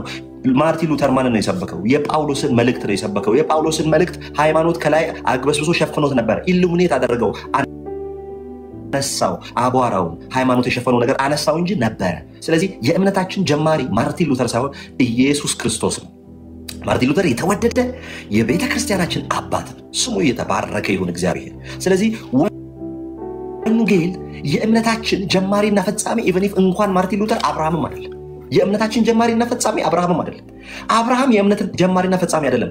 በእምነት የሚገኘውን ጽድቅ ቀድሞ አምኖ የጸደቀ እንጂ የእምነታችን ጀማሪ አይደለም። መጽሐፍ ቅዱስ ምንድን ነው የሚለው? The author and the finisher of our faith is Jesus Christ, the Son of the living God. የሕያው የእግዚአብሔር ልጅ የሆነው ክርስቶስ ኢየሱስ ምንድን ነው አለ? የእምነታችን ጀማሪ፣ ከዛ ፈጻሚ። የጀመረው የፈጸመው ኢየሱስ እንጂ አብርሃም አይደለም፣ ማርቲን ሉተርም አይደለም። ብራዘር ኢየሱስ ጌታ ነው። ስለዚህ ወንጌል መጤ ነው ወይ? ወንጌል በስንዴ የመጣ ነው ወይ? ወንጌል በማርቲን ሉተር የመጣ ነው ወይ? ወንጌል በሆነ ሳንበዴ የመጣ ነው አይደለም። ወንጌል መቼ ነው የተጀመረው? አስቀድሞ በነቢያት አፍ አስቀድሞ በመጽሐፍት ምን አድርጓል? የተጻፈ። ከዛ በኋላ ሐዋርያት ነቢያት ይመጣል፣ ይወለዳል፣ ይሰቀላል፣ ይሞታል ብለው ኮንቪክት አደረጉ። ከዛም ሐዋርያት ደግሞ እውነት ነው መጥተዋል፣ ዳሰነዋል፣ አይጥነዋል። እርሱ ስለ ሕይወት ቃል ከመጀመሪያ የነበረውን እርሱን እንነግራችኋለን። በአሮጊቶች ተረት የተፈጠረውን በአሮጊቶች ይሄ በሚያባብል ተረት የተፈጠረውን ነገር አይደለም አለ ጴጥሮስ። ከገናናው ክብር ከአብ ሰምተን ነዋል። በአሮጊት ተረት አይደለም። አንተ ከሰው ተራ በሚያወጣ ትምህርት አይደለም። የሆነን ሰው ብብት ጸጉር ይዘህ ትድናለህ የሚል ከሰውነት ተራ የሚያወጣ ትምህርት ሰምተን አይደለም። የጌታ ስጋና ደም እንደ ፍርፋሪ በልተ እንደ ስጋና ደም ይቆጠራል የሚል ከሰው ተራ ውሻ የሚያደርግ ትምህርት ሰምተን አይደለም። የሆነ ጠላ የወጣበት እንስራ ልሰ እንደ ስጋና ደም ይቆጠራል ከሚል ከገማ ከከረፋ ትምህርት ተነስተን አይደለም ወንጌልን ያመንነው ኢየሱስ ክርስቶስ ያድናል ከሚለው ከሐዋርያት ትምህርት። የትኛው ሐዋርያ ነው? አንተ አባት አለኝ ትላለህ፣ ሐዋርያ አለኝ ትላለህ። የትኛው ሐዋርያ ነው ለስዕል የሰገደ? የትኛው ሐዋርያ ነው ወደ ሰው የጸለየው? የትኛው ሐዋርያ ነው ለሰው የዘመረው? አባት አለኝ ትላለህ። የለህም አባት ዘርዓ ያዕቆብ ነው። ድርሳንና ገድል ያመጣልህ። ምንም አባት የለህም። አባት ስለሌለ መጽሐፍ ቅዱሳዊ አባት ስለሌለ መጽሐፍ ቅዱሳዊ ሕይወት የለህም። ብራዘር በደንብ አድርጌ ነው የምነግርህ። የለም። ኢየሱስ ክርስቶስ ስሙ የተባረከ ይሁን። ሃሌሉያ። ስለዚህ ወንጌል ምንድን ነው? ወንጌል ምንድን ነው ሲባል ወንጌል ከጌታ ከኢየሱስ ክርስቶስ የተቀበልነው ነገር እንጂ በራሳችን ያመጣነው ከራሳችን የተቀበልነው ከሆነ ሰው የተቀበልነው አይደለም። ኢየሱስ ክርስቶስ ስሙ የተባረከ ይሁን። አሜን። ስለዚህ ኦርቶዶክስ ተዋህዶ ቅባት ደግሞ ከጸጋ መጀመሪያ ተስማሙና ወደ ሉተራና ወደ ፔንቴኮስቴ ወደኛ በኋላ ትመጣል። መጀመሪያ ጸጋ፣ ከዛ ደግሞ ምን ቅባት፣ ከዛ ተዋህዶ። ሶስታችሁ ተስማሙ። ሰሞኑን ደግሞ የጀመራችሁት ነገር አለ። አንደኛው ለማርያም አማላጅነት አይደለም ይላል። እናንተ ደግሞ ይሄ መጣ ትምህርት ነው ብላችሁ እሱን ተስማምታችሁ ጨርሱና ወደኛ ትመጣላችሁ ማለት ነው። ኢየሱስ ክርስቶስ ስሙ የተባረከ ይሁን። አሜን። በደንብ ስሙ። አሁን ተናግረ ወንጌል ስበክ፣ እንዳትፈራ። ወንጌል ስበክ፣ ተናገር፣ በፍጹም እንዳትፈራ። በፍጹም ወንጌል ተናገር፣ ምንም እንዳትፈራ። ሞትም ቢሆን ይኑር ወንጌል ተናገር። ለምን? በወንጌል አላፍርም። ያድናል ብዬ ሰብኬ ያድነው አይቻልም። ይታደጋል ብዬ ሰብኬ ታድጎ አይቻልም። እግዚአብሔር ሰው ታድጎ አይቻልም። ስለዚህ የምሰብከው ስብከት የሚያሳፍር አይደለም። ጴንጤ ሰብኮ ትድናል፣ ያኛው ሰብኮ ወደፊት እድናለሁ ነው። ስለዚህ ወንጌል እዛ ቤት ትንበያ ነው፣ እኛ ቤት ዜና ነው። ደግሜ እነግርሃለሁ፣ እዛ ቤት ወንጌል ምንድን ነው? ትንበያ ነው። ትንበያ ማለት ምን ማለት ነው? ሜትሮሎጂ ነገ 6 ሰዓት ዝናብ ይዘንባል ማለት ትንበያ ነው። ትላንት 5 ሰዓት ላይ ጠቅላይ ሚኒስትሩ ትምህርት ቤት አስመረቁ፣ ዜና ነው። ሄደሃል ሊሆኒ ፖዞናል፣ ስልክ ተደውሎልን ኦኬ። እሷን ብዬ ላጠለበዝ ያልኩት ምንድን ነው? ሜትሮሎጂ ነው። ትንበያና ድነሃል የሚባል ነገሮች ልዩነቱን እንዲያውቁ ሜትሮሎጂ ነው። ነገ እንግዲህ እንደዚህ ይዘንባል፣ ነገ እንደዚህ ይሆናል፣ ነገ ሊዘንብም ላይዘንብም ይችላል ተብሎ ኢትዮጵያ ይነግራል። ድነሃል ተብሎ ደግሞ አንተ ዜና አሁን ለምሳሌ እንትንን አስመረቁ፣ እንደዚህ ተፈጠረ፣ እንደዚህ የሆነ ብትለው ያሀፕን ያደረገ ነገር ነው። እውነት ነው። ያ ነው ልዩነቱ ለማለት ፈልጌ። ታፕታፕ እያደረጋችሁ ኮፒ ሊንክ እያደረጋችሁ ብርክ በሉልን። ደስ የሚል የእግዚአብሔር ቃልን በሚገርም ሁኔታ በመንፈስ ቅዱስ ተመርተን እግዚአብሔር እየገለጸ ነው። ክብሩን እሱ ይውሰድ። ተባረክልኝ። ቀጥል ወንድሜ። ስሙ የተባረከ ይሁን። ስለዚህ እኔ እነግራችኋለሁ እንዲህ እላለሁ። እኛ ቤት ወንጌል ዜና ነው፣ ትንበያ አይደለም። እዛ ቤት ወንጌል ትንበያ ነው። ለምሳሌ ነገ 6 ሰዓት ላይ ዝናብ ይዘንባል ቢባል ዮኒ ሜትሮሎጂ እንዳለ 6 ሰዓት ላይ ሊዘንብም ላይዘንብም ይችላል። አንዳንዴ ታውቃለህ በጣም ዝናብ አለ ተብሎ አናትን በስቶ የሚገባ ፀሐይ ሊሆን ይችላል። ስለዚህ እዛ ቤት ምንድን ነው ሲባል ትንበያ ነው ወንጌል። ወደፊት ጸድቃለሁ በከመ ምሕረትከ በከመ ቸርነትከ። እኛ ቤትስ አሁን ድነሃል፣ ጸድቃል። ጌታ ኢየሱስ በጎን የተሰቀለው ምን ዛሬ በገነት ከኔ ጋር ትኖራለህ። ዛሬ በገነት አለ። ኢየሱስ ክርስቶስ ጌታ ነው። መጽሐፍ ቅዱስ ምንድን ነው የሚለው? የመዳን ቀን ዛሬ ነው፣ የተወደደችውም ሰዓት አሁን ናት ነው የሚለው። ቆይ መዳን ፕሮሰስ ከሆነ ለምንድን ነው የመዳን ቀን ዛሬ ነው የሚለው መጽሐፍ? በደንብ ንገሩኝ ኦርቶዶክሳውያን ኦር ሌሎችን። የመዳን ቀን ዛሬ ነው፣ የተወደደችው ሰዓት አሁን ናት ካለ ኦኬ፣ አሁን ናት ካለ ለምንድን ነው እናንተ መዳን ፕሮሰስ ነው የምትሉት? የመዳን ቀን መቼ ነው? ዛሬ ነው። የተወደደው ሰዓት መቼ ነው? አሁን፣ ወደፊት አይደለም። እኛ ጋር ዜና ጥቅሱንም ጻፍላችሁ። የመዳን ቀን ዛሬ ነው የሚለውን ምን ላይ ነው ያለው? ቆይ ላውጣ። እሺ እዚህ ያላችሁ የመዳን ቀን ዛሬ ነው የሚለውን ጥቅስ አንዴ ጻፉልን። እዚህ ጋር ያላችሁ እሱ እስከሚያወጣው ጻፉላቸው። እዚህም በጥቅስ ብርክ በሉ። ሃሌሉያ ኢየሱስ ጌታ ነው። 2:24 ምንድን ሉቃስ የዮሐንስ ወይስ ምን ወንጌል? እኔም እንትን ልላችሁ ፈልጋለሁ። ስማ አንዱ ዛሬ ሊፈታው ነው። ዛሬ ሲል ምን ማለት ነው እያለን 2 ቆሮንቶስ ምዕራፍ 6 ቁጥር 3 ይሄው ምን ይላል? ተባረክ። ይሄው በተወደደ ሰዓት ሰማው በመዳንም ቀን ረዳው ይላልና እነሆ የተወደደው ሰዓት አሁን ነው፣ እነሆ የመዳን ቀን አሁን ነው ይላል። 2 ቆሮንቶስ 6:2 ብርክ በሉልኝ። አሁን ነው ከተባለ የመዳን ቀን ሌላ ጊዜ እንዴት እንደምድኑ ትዘግቡናላችሁ። ሌላ ጊዜ በደንብ አርገሱን አብራራላችሁ። በትክክል ይሁላችሁ። መጽሐፍ ቅዱስ ምንድን ነው የሚለው? ለምሳሌ 2 ቆሮንቶስ ምዕራፍ 6 ቁጥር 2 ይቀርታ ቁጥሩን ሳላወቅኩኝ 2 ቆሮንቶስ ምዕራፍ 6 ቁጥር 2 ላይ ምንድን ነው የሚለው? እነሆ በተወደደ ሰዓት ሰማሁ። የተወደደ ሰዓት የትኛው? እግዚአብሔር የተወደደ ሰዓት ብሎ ያስቀመጠል። በተወደደ ሰዓት ሰማሁ በመዳንን ቀን ረዳሁ ይላልና፣ እነሆ የተወደደው ሰዓት እግዚአብሔር የሚሰማው ሰዓት የትኛው? አሁን ነው። አሁን በኢየሱስ ካለህበት ሱስ፣ ካለህበት ጨለማ፣ ካለህበት የሃይማኖት እስራት አሁን ጌታ ኢየሱስን በማመን አሁን ያድናል። ወደፊት ድናል፣ ወደፊት ጸድቃል። ወንጌል ትንበያ አይደለም፣ ዜና ነው፣ የተፈጸመ ነው። ጌታ ኢየሱስ ክርስቶስ የዛሬ 2000 ዓመት መስቀል ላይ የጨረሰው የፈጸመው ያጠናቀቀው ነው። ወደፊት መጽደቅ ቢኖር ኖሮ መዳን ወደፊት ነው ይላሉ። መዳን አሁን ነው። ኢቭን ኢፍ ሐዋርያት ሥራ ምዕራፍ 10 ቁጥር 4 ላይ ምን እንደሚል ሐዋርያት ሥራ ምዕራፍ 4:10 ላይ ምን እንደሚል ታውቃላችሁ? መዳን በሌላ በማንም የለም ይላል። ቆይ መዳን በሌላ በማንም የለም እስቲ ይችል ልንገራችሁ በደንብ። መዳን በሌላ በማንም የለም። መዳን በሌላ በማንም የለም ማለት በሚካኤል በማርያም ምናምን የሚለውን እሱም አይታሰብም። በራስህ እንኳን መዳን የለም። በመልካም ስራዬ ነው የምጸድቀው ትላለህ አይደል? መጽሐፍ ቅዱስ ግን ምን እንደሚል ታውቃለህ? መዳን በሌላ በማንም የለም። በራስህም አትድንም፣ በመልካም ስራ ነው። አንተ ምንድን ነው የምትለው? አይ እምነትህ ሲደመር መልካም ስራዬ ነው የሚያጸድቀኝ። መጽሐፍ ቅዱስ ግን ይላል መዳን በሌላ በማንም የለም። እንኳን በማርያም በራስህ በመልካም ስራ ልትድን አትችልም። በማን ነው የምትድነው? በኢየሱስ ክርስቶስ ብቻ። በወንጌል አላፍርም። ኢየሱስ ያድናል ብዬ አድኖኝ አይቻልም። ሰው መክሮኝ ያልተውኩትን ኃጢአት፣ ሰው መክሮኝ ዘክሮኝ፣ ቤተሰብ ደብድቦኝ ደቆሶኝ ያላቆምኩትን ህይወት በአንዴ ቆርጦ ኢየሱስ ገላግሎኝ አይቻልም። በቀቢጸ ተስፋ የምኖረውን ሰው የጌታ ኢየሱስ ክርስቶስ አሳረፉኝ፣ ረፍት ሰጥቶኝ፣ ሰላም ሰጥቶኝ፣ ህይወቴ ውስጤ ተረጋግቶ የውስጤ እርጋታ ውጭውን ሁላ ያለሁበትን ስፍራ እንኳን ከቦ አይቻልም። ኢየሱስን ሰብከን በፍጹም አናፍርም። ስለዚህ የመዳን ሰዓት አሁን፣ የመዳን ሰዓት አሁን ነው። አሁን የትኛውን ፍርሃት ውስጥ ያላችሁ ሰዎች ኢየሱስ ክርስቶስ በማመን የዘላለም ህይወት ማግኘት ትችላላችሁ። ስለዚህ ወንጌል የተሰቀለው ነው፣ ያልተሰቀለው ምን አይሆንም፣ አይሰበክም። የሰው ተረት ውስጥ፣ የሰው ድርሰት ውስጥ፣ የሰው ታሪክ ውስጥ፣ የሰው ባዮግራፊ ታውቃለህ፣ እዛ ቤት ባዮግራፊ ነው ያለው። የሰው ብዙ እንዲያድርጎ እንደዛ ሆኖ እንደዛ ያድርጎ ይላል። እነዚህ ውስጥ ኃይል የለም። ኃይል ያለው ወንጌል ውስጥ ነው። ለምን? የእግዚአብሔር ኃይል መስቀል ላይ ነው የተገለጠው መስቀል ላይ የተገለጠው ያ ኢየሱስ ደግሞ ያድናል። የምነግርህ ስለ ፕሮቴስታንት መሆን አይደለም፣ ጴንጤ ስለመሆን አይደለም፣ የእግዚአብሔር ልጅ ስለመሆን። ቆይ እኔ የምነግርህ ለምሳሌ አንድ ሰው ከኛ የሆነ ቦታ ሲሄድ እንትን ሃይማኖት ገባ ነው ይባላል። እኛ ጋር የሆነ ሃይማኖት ገባ አትባልም። የእግዚአብሔር ልጅ ሆነ፣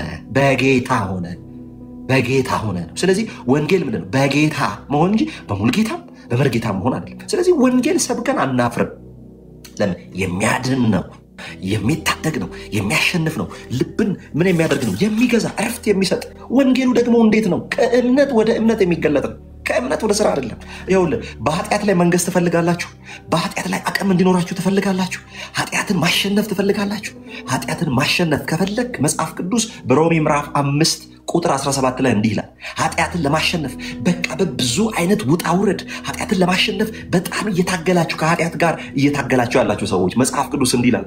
ሮሜ ምዕራፍ 5 ቁጥር 17 ላይ እንዲህ ይላል፣ እነሆ የጸጋን ብዛትና የጽድቅን ስጦታ ብዛት የሚቀበሉ በክርስቶስ ኢየሱስ በኩል በህይወት ላይ ይነግሳሉ። ሮሜ ምዕራፍ 5 17 ደግሜ ላንብብላችሁ። የጸጋን ብዛትና የጽድቅን ስጦታ ብዛት የሚቀበሉ በኢየሱስ ክርስቶስ በኩል በህይወት ላይ ይነግሳሉ። በህይወት ላይ መንገስ መልካም ስራ ሳይሆን የእግዚአብሔርን ጸጋ መቀበል ነው። ምንድን ነው የሚለው? የጽድቅን ስጦታ ነው የሚለው። የጸጋን ብዛትና የጽድቅን ስጦታ።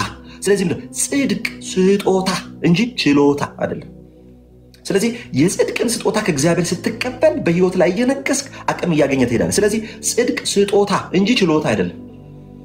righteousness is not an ability, it is a gift from God። ስለዚህ ጽድቅ የምታስቆጥረው የራስ ችሎታ የራስ አቅም። 3 ቀን ስትጾም ስትጸልይ የጸደቅ ይመስላል፣ መልካም ሳይደረክ ይመስላል። 4ኛ ቀን ላይ 3 ቀን ያልሰራውን በአንድ ቀን ታጠፈዋል። ባለፈው ምን ብያቸዋለሁ? ቅድስና መገደብ ሳይሆን መለወጥ ነው ብያቸዋለሁ። ቅድስና መገደብ አይደለም። አንድ ፓስተር በጣም የሚወደው ፓስተር የተጠቀመውን ምሳሌ ልጠቀም። ለምሳሌ ኢትዮጵያ ውስጥ ፖለቲካ ማውራት ብዙ ሰው አያወራም፣ ይፈራል። ለምን? ይገባል። ከርቸል ያ ጥቁሩ በረባሶ አለ፣ አንዴ ሲመጣ ታቆማል ወሬህን ማለት ነው። ኢትዮጵያ ውስጥ ሆኖ አያወራም። ኢትዮጵያ ውስጥ ሆኖ አያወራም። ከኢትዮጵያ ሲወጣ ከዛ መንግስትን መሳደብ ይጀምራል። ስለዚህ ኢትዮጵያ ውስጥ ሆኖ ያላወራው ተለውጦ ሳይሆን ተገድቦ ነው፣ መንግስትን ፈርቶ ነው። ከኢትዮጵያ ውጪ ሲወጣ ግን ይሳደባል አይደለ? ሊቃወም ምን ይችላል? ፖለቲክስ ብዙ እንትን አለ በዛ ላይ። ስለዚህ ኢትዮጵያ ሆኖ ያልተቃወመው መንግስት ወይም ህግ የሆነ ነገር ስላለ እንጂ ማያወራው ከኢትዮጵያ ሲወጣ ያወራል። ስለዚህ ቅድስና መገደብ ሳይሆን መለወጥ ነው። ቅድስና አካላዊ አይደለም። ገዳም ገብተህ እኮ የዓለምን ሀሳብ ቴካዌ አድርገህ ነው የምትገባው። በአካል ገዳም ነህ፣ በሀሳብ ዓለም ላይ ነህ። ስለዚህ ቅድስና ጽድቅ አካላዊ ሳይሆን ሀሳባዊ ነው። ከሀሳብ መንጭቶ ነው ስጋ ላይ የሚፈሰው። ለምንድን ነው እኛ መዝሙር ስንዘምር መታችሁ ዘፈን የምትሉት? ለምን? ውስጥ የሚጮኸው ዘፈን ስለሆነ ነው። ወይ ከጃምቦ ቤት ነው የገባኸው፣ ወይ አክሊሉ ግሮሰሪ ቁጭ ብለህ ነው እየጻፍክ ያለው። አንተነ ዘፈንን የምታውቀው፣ እኔ አላውቅም። ጭፈራ ትላለህ፣ ጭፈራን አንተነ የምታውቀው። ለምን? ሰው ያለውን ነው የሚሰጠው። ስለዚህ ያለበትን ሁኔታ ነው። ስለዚህ ክርስትና ጽድቅ ማለት በችሎታ ሳይሆን በስጦታ ወደኛ የመጣ ነው። የጸጋን ብዛት የጽድቅን ስጦታ የሚቀበል በአንዱ በኢየሱስ ክርስቶስ በኩል በህይወት ይነግሳል። በህይወት ላይ የምትነግሰው በመልካም ስራ፣ በመጣር፣ በመጋር፣ በመውተርተር፣ በመኳተን አይደለም። ኢየሱስን በማመን ትኖራለህ። እምነት ደግሞ አብርሃም ጋር ይጀምር ብያቸዋለሁ። እምነት ከወዴት የሚመጣ ነው? ከእምነት ወደ እምነት ነው የሚመጣው። የእግዚአብሔር ጽድቅ የሚገለጠው ከእምነት ወደ ስራ አይደለም፣ ከእምነት ወደ እምነት ነው። ኢየሱስ ክርስቶስ ጌታ ነው። ስለዚህ በደንብ አድርገን ስናስብ፣ እምነትን ስናስብ አብርሃምን አይደለም የምናስብ። በእርግጥ የእምነት አባት ነው። እምነትን ግን ስናስብ እምነትን የምንሰራው እምነትን የምንመዘው የተስፋ ቃል ተሰጥቶት መሀል ላይ ደክሞ ከተስፋው ቃል ለመጉደል ወደ አጋር የገባውን አብርሃምን አይደለም የምናነሳው። እምነትን ስናስብ የምናስበው ስለ እምነትን ስንሰብክ አብርሃምን ኦፍኮርስ ኮት እናደርጋለን። እምነትን ግን ያለምንም መውጣት መውረድ፣ ያለምንም መወላወል እምነትን በህይወታችን ላይ ተክሎ ራሱ እምነት ሆኖ ህይወታችንን ከፍ ያደረገልን ኢየሱስ ክርስቶስ ነው። በአንድም የኃጢአት ግብዣ አልወደቀም። ባይዘዌ የሰው የኃጢአት መፈተንና የክርስቶስ ኢየሱስ ይለያያል። ሰው ከራሱ አውጥቶ ነው የሚፈተነው። ከራሱ ፈልጎ ሄዶ እኮ ነው ክፋት የሚያደርገው። አሁን እኮ ከራሳችሁ አውጥታችሁ እኮ ነው የምትሰድቡን። ጸያፍ ስድብ፣ ለዛውም በመልካም ስራ ጸድቃለሁ ከሚል ሰው ማለት ነው። ባይዘዌ ከሰደብንም ራሱ እኛ ነበርን መስደብ ያለብን። እንደው በቃ እኛ ጸድቀናል፣ እሱ ከዚህ በኋላ እንደፈለግን ኃጢአት ብንሰራ አንልም። በመልካም ስራ ይጸድቃሉ የሚል ደግሞ ከሰደበ ስራው ያልቃል ማለት ነው። ኦኬ። ስለዚህ ጌታ ኢየሱስ ክርስቶስ ኃጢአት ማለት ነው ከውጭ እኮ ነው ወደ እሱ ለመግባት ሲፈልግ ኖ። ስለዚህ እምነትን ስንመለከት የእምነት አባት አብርሃም ሊሆን ይችላል። እምነት ግን ኢየሱስ ክርስቶስ ጌታ ነው። ስለዚህ ህግ ሰዎችን ወደ ክርስቶስ ኢየሱስ ተባረክ። ቅድም ላጥ አድርገህ ያለፍካን ነገር አለች፣ እሷ ላይ ገለጻ ላድርግ። አሁን ለምሳሌ ከእንትን ጋር የሚገናኘው ቅድም ያለው ነገር እኔ በእነሱ ቋንቋ በእኛ ቋንቋ አላወራም። ኢትዮጵያ ላይ ያለ ስለ ፖለቲካውን ለምሳሌ ወይም አፍሪካ ሀገር ላይ ዲሞክራሲ የሌለበት ሀገር ላይ የሆነ ተቃውሞ ስታወራ በህግ ስትያዝ እና አይ ይሄ ነገር አልተመቸኝም ብለህ ስታወራ ምን ትሆናለህ? ስለሚገድብህ እስር ቤት ስለሚያስገባ ምን ስለሚልም ታደርጋለህ? ዝም ብለህ ትውጣትና መብት ያለበት ምን ያለበት ቦታ ላይ ስትሆን ምን ትሆናለህ? ያንን ሀሳብ ትገልጻለህ። መቃወምም ካለበት ትቃወማለህ፣ መደገፍም ካለበት ትደግፋለህ። ናው ወደ ክርስትናም ስትመጣ ጾም ጸሎት ገደብ የወር የ3 ቀን የ15 ቀን የ2 ወር ገደብ ባለ ጊዜ ያ ጾም ጸሎት በዚህ ሰዓት ማድረግ አለበት ብለህ ስለተገደብክ በዛ ሰዓት ያቺን ነገር በሙሉ ታደርጋላችሁ። መስገድ ካለበት ትሰግዳለህ፣ መጸለይ ካለበት፣ መጾም ካለበት፣ ምን ማረካ ማዜም ካለበት ያቺን 2 ወር እልል አድርገህ ያንን ነገር ታደርጋለህ። ናው ያቺ ነገር ምን ተደረገች? ተፈታች። ኦኬ ኮንግራቹሌሽን፣ ይሄን ነገር አድርጋል ሂድ ትባላለህ። የዛኔ the next day ኮንሰርትን ትገባለህ፣ ጥምቀማ ካለ ፉትጀሪ አለ፣ የሚቃመው ይቃማል፣ የሚጨሰው ይጨሳል፣ የሚደረገው ይደረጋል። ገደቡ ያቺ ነው። ያቺን እንደ ክሬዲት እንድትያዝልህ ትፈልጋለህ። ያ ሲሆን ምን ይሆናል ማለት ነው? ስለተገደብክ ያቺ ቀን ስለተሰጠች ብቻና ብቻ እግዚአብሔርን ታመልክበታል። እግዚአብሔር ዘላለማዊ ነው። አንተ በደሞዝ የምትኖርበት አምላክ የለህም። በጽድቅ እንጂ እሱ በጸጋው ያዳነን አምላክ እንጂ በምን አንተ እዚች ጋር ተገድቦልህ 2 ወር 1 ወር 15 ቀን 3 ቀን ስለ ጾምክና ስለ ጸለይ ብቻ የምትድን መስሎ ሳይኮሎጂካሊ እንድትመታ ያደረገ ምንድነው? ሃይማኖት ያወጣው ህግ ነው። ለምሳሌ ከይቅርታ ጋር እንነጋገር። መስጊድ ሲገቡ ወንድምና እህቶቼ የመጨረሻ ሸራተን ናቸው። አሪፍ ሰዎች ናቸው። ቤተክርስቲያን ሲሄዱ ነጠላቸውን ለብሰው ምናቸውን ለብሰው ቤተክርስቲያን ውስጥ የምታገኘው ሰው በሙሉ የጻድቅ አይነት ተግባር ታያላችሁ። ከዛች 2 ክንድ ወጣ ይበሉ ኤግዛክትሊ የነበራቸው ባህሪ ይመለሳል። የገደባቸው ያንን ነገር እንዳያደርጉ የሚያደርጋቸው ያቺ ቦታ ብቻና ብቻ ናት። ከዛ ስታወጣው 2 ክንድ ስታርቀው ወደሚፈልግበት መንገድ የመሄድ መብት ያለው የሚመስለው ቅድስና ደግሞ ራሴ ሰራዋለሁ ብለህ ሳይሆን እግዚአብሔር በልጁ ሰርቶልኛል ብለህ ስታስበው ነገሮቹ ተጠናቀዋል። አሁን ለምሳሌ እኔ በፊት ሙዚቃ አዳምጣለሁ፣ መፈልገውን አደርጋለሁ፣ ምን እላለሁ። ደሴም ዮኒ ማኛ በክርስቶስ ሲሆን ክርስቶስ ሰርቶለት ያንን ነገር ላርገው ብልሽ አይለኝም። ብዙ ሰዎች አሁን መቃሙ፣ ማጨሱ፣ መጠጣቱ፣ ፈኑ አልችልም ብላችሁ ያሰባችሁት ሞክራችሁታል እኮ። እንደው በቃ ነገ ሁለተኛ አልጠጣም፣ ዛሬ ሰክሬ አንጎሎኛለሁ፣ ነገ አልጠጣም ብለህ መልሰህ ትጠጣለህ። በአንተ በሳይኮ በምን ዶክተር ጋር የማታድነውን ነገር መንፈስ ቅዱስ በአንተ ውስጥ ሲያድር በክርስቶስ ስታምን የት እንደገባ ታውቀው። የሰራው ክርስቶስ ስለሆነ እሱ ለኛ ሰራ እንጂ እኛ ለክርስቶስ አንሰራ። እሱ ነው ለኛ የሰራው። ኃጢአታችንን በሙሉ ወስዶ ተወግሮበታል። የሰው ልጅ በጣም ኃጢአተኛ ሲሆን የሚሰቀልበት የእንጨት ላይ ተሰቅሏል። እንጨት ላይ ኃጢአተኛ በሙሉ ግርጌ አድርገው በሚዘገነን ሁኔታ ነው ኃጢአተኞች የሚሰቅሉበት። ሚስማር ተመተው ነበር የሚሞቱበት። ጉልበታቸው ተቀጥቅጦ ነበር ተሰብረው የሚሞቱት። ሰብረው ጉልበታቸው እንክት አድርገው ነበር የሚሰሩት። ያንን ቦታ ነው የኛ ጌታ የወሰደው። ያንን ሁሉ የመርገም ጨርቅነታችንን ወስዶ ምን አረገ? እኛን ፈወሰ። ለዚህ ነው በክርስቶስ ዳንኩኝ የምንለው። በእኛ በሰራ ነው አይደለም። በክርስቶስ ዳንኩኝ ያድናል። በክርስቶስ ዳንኩኝ የተባለው ለዛ በክርስቶስ ነው ዳን ነው እንጂ በስራችን ዳንን እያላችሁ ለምትሉ ሰዎች ስራችሁ ቤተክርስቲያንና መስጊድ አካባቢ ብቻ ነው። ወጣ ስትል አሸሼ ገዳሜ ነገ ነው ገዳሜ ጨውቴው ያለ ነው። ስለዚህ የሚዳነው በክርስቶስ እንጂ በእኛ እንዳልሆነ ይህ እንድትረዱ ለማለት ያክል ነው የተናገረው ንግግር። በትልቁ ሰፋ አድርጌ ፖለቲካውንም ምኑንም ጨምቄ ለመጫወት ያክል ነው። ተባረኩልኝ። ቀጥል ወንድሜ። ይሁን የተባረክ ጌታ ኢየሱስ የተባረከ ይሁን። እሺ የተነሳውበትን መነሻ ሐሳብ በቃ ልጠቅልልና ከዛ እንትን እንበል። ስለዚህ በደንብ ስሙ። አሁን በደንብ ስሙ። ወደ ክርስቶስ ኢየሱስ የሚያመጣችሁ ወደ ክርስቶስ ኢየሱስን ወደ ማመን የዘላለም ሕይወት እንድታገኙ የሚያደርጋችሁ እግዚአብሔር እንጂ ሕግ አይደለም። መጽሐፍ ቅዱስ ሲናገር እንዲህ ይላል፣ አብ ካልገለጠለት በቀር ወልድን ሊያውቅ የሚችል የለም ይላል። አብ ካልገለጠለት በቀር ወልድን ሊያውቅ የሚችል የለም። ስለዚህ ወልድን የሚገልጥልህ አብ ነው። ሰውን ወደ ጌታ የሚያመጣው ሰው አይደለም፣ እግዚአብሔር ነው። ስለዚህ ኢየሱስ ክርስቶስን የምትገልጥልህ ማርያም አይደለችም። መጽሐፍ ቅዱስ ምን እንደሚል ታውቃለህ? አብ ካልገለጠለት በቀር ወልድን የሚያውቅ የለም። አንዳንዱ ደግሞ ምን ይላል? ወይኔ የብርሃን ፋና የእኔ ፋና ክርስቶስን ያወቅኩብሽ። እሷም ያወቀችው አብ ገልጦላት ነው፣ ተመርጣ ነው። ባይዘዌ ትህትና፣ ባለፈውም አንድ ኢንተርቪው ላይ ሰጥቻለሁ። ትህትና ማለት እየቻሉ አልችልም ማለት እንጂ ሳይችሉ አልችልም ማለት አለ። ለምሳሌ ማርያም ምንድን ነው ያለችው? እኔ ባሪያው ነኝ እና ባሪያ አይደለችም። ትህትና እኮ አይደለም፣ ግልጥ ነገር ነው። ባሪያ ናት። ኢየሱስ ምን አለ? በባሪያ መልክ መጣ፣ ባሪያ ግን አይደለም፣ ንጉስ። ስለዚህ ፍቅርን ከክርስቶስ ትህትናን ከማርያም የሚለው መዝሙር ተመታውና ትህትናንም ፍቅርንም ከክርስቶስ ነው የምትማረው። እየቻሉ ዝም ማለትና ሳይችሉ ዝም ማለት ይለያል። እኔ አሁን ዮኒን መደብደብ እየቻልኩ በጉልበቴ እየበለጥኩት ማለት ነው።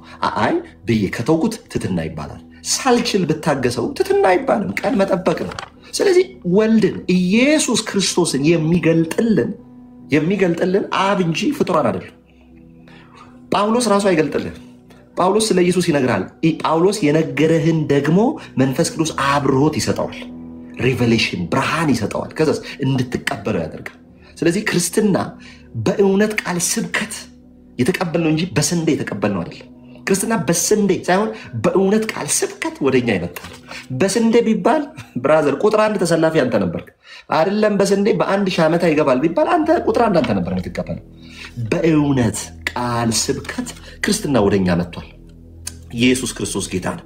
ስለዚህ በደንብ አድርጌ ልነግራችሁ የምፈልገው ነገር አንድ ነገር አለ። ዕብራውያን 11 ላይ ስትሄዱ የእምነት አባቶች የተስፋውን ቃል ሳይወርሱ ተሳልመው አለፉ ይላል። ምን ይላል? የተስፋውን ቃል አምነው ሳይወርሱ ግን ምን አደረጉ ይላል? አንቀላፉ ወይም ተሳልመው አለፉ ይላል። 12 ላይ ይመጣል። 11 ላይ በደንብ ስለነሱ ይናገር ነበር። 12 ላይ ግን ምን ይላል?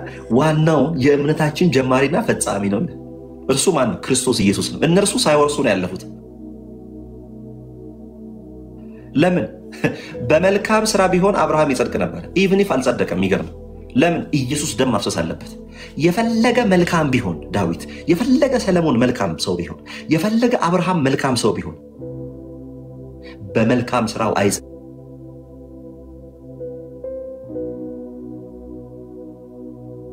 የሚጸድቀው ክርስቶስ ኢየሱስ ደሙ ሲያፈስለት ነው። ስለዚህ የተስፋውን ቃል ሳልመው አለፉ እንጂ አግኝተዋል። ኢየሱስ ሞቶ ሲነሳ ነው እና አብርሃምም የተስፋውን ቃል የጨበጡት። የያችን ጽድቃችን ኮንትራት አይደለም። ጽድቃችን ምንድን ነው?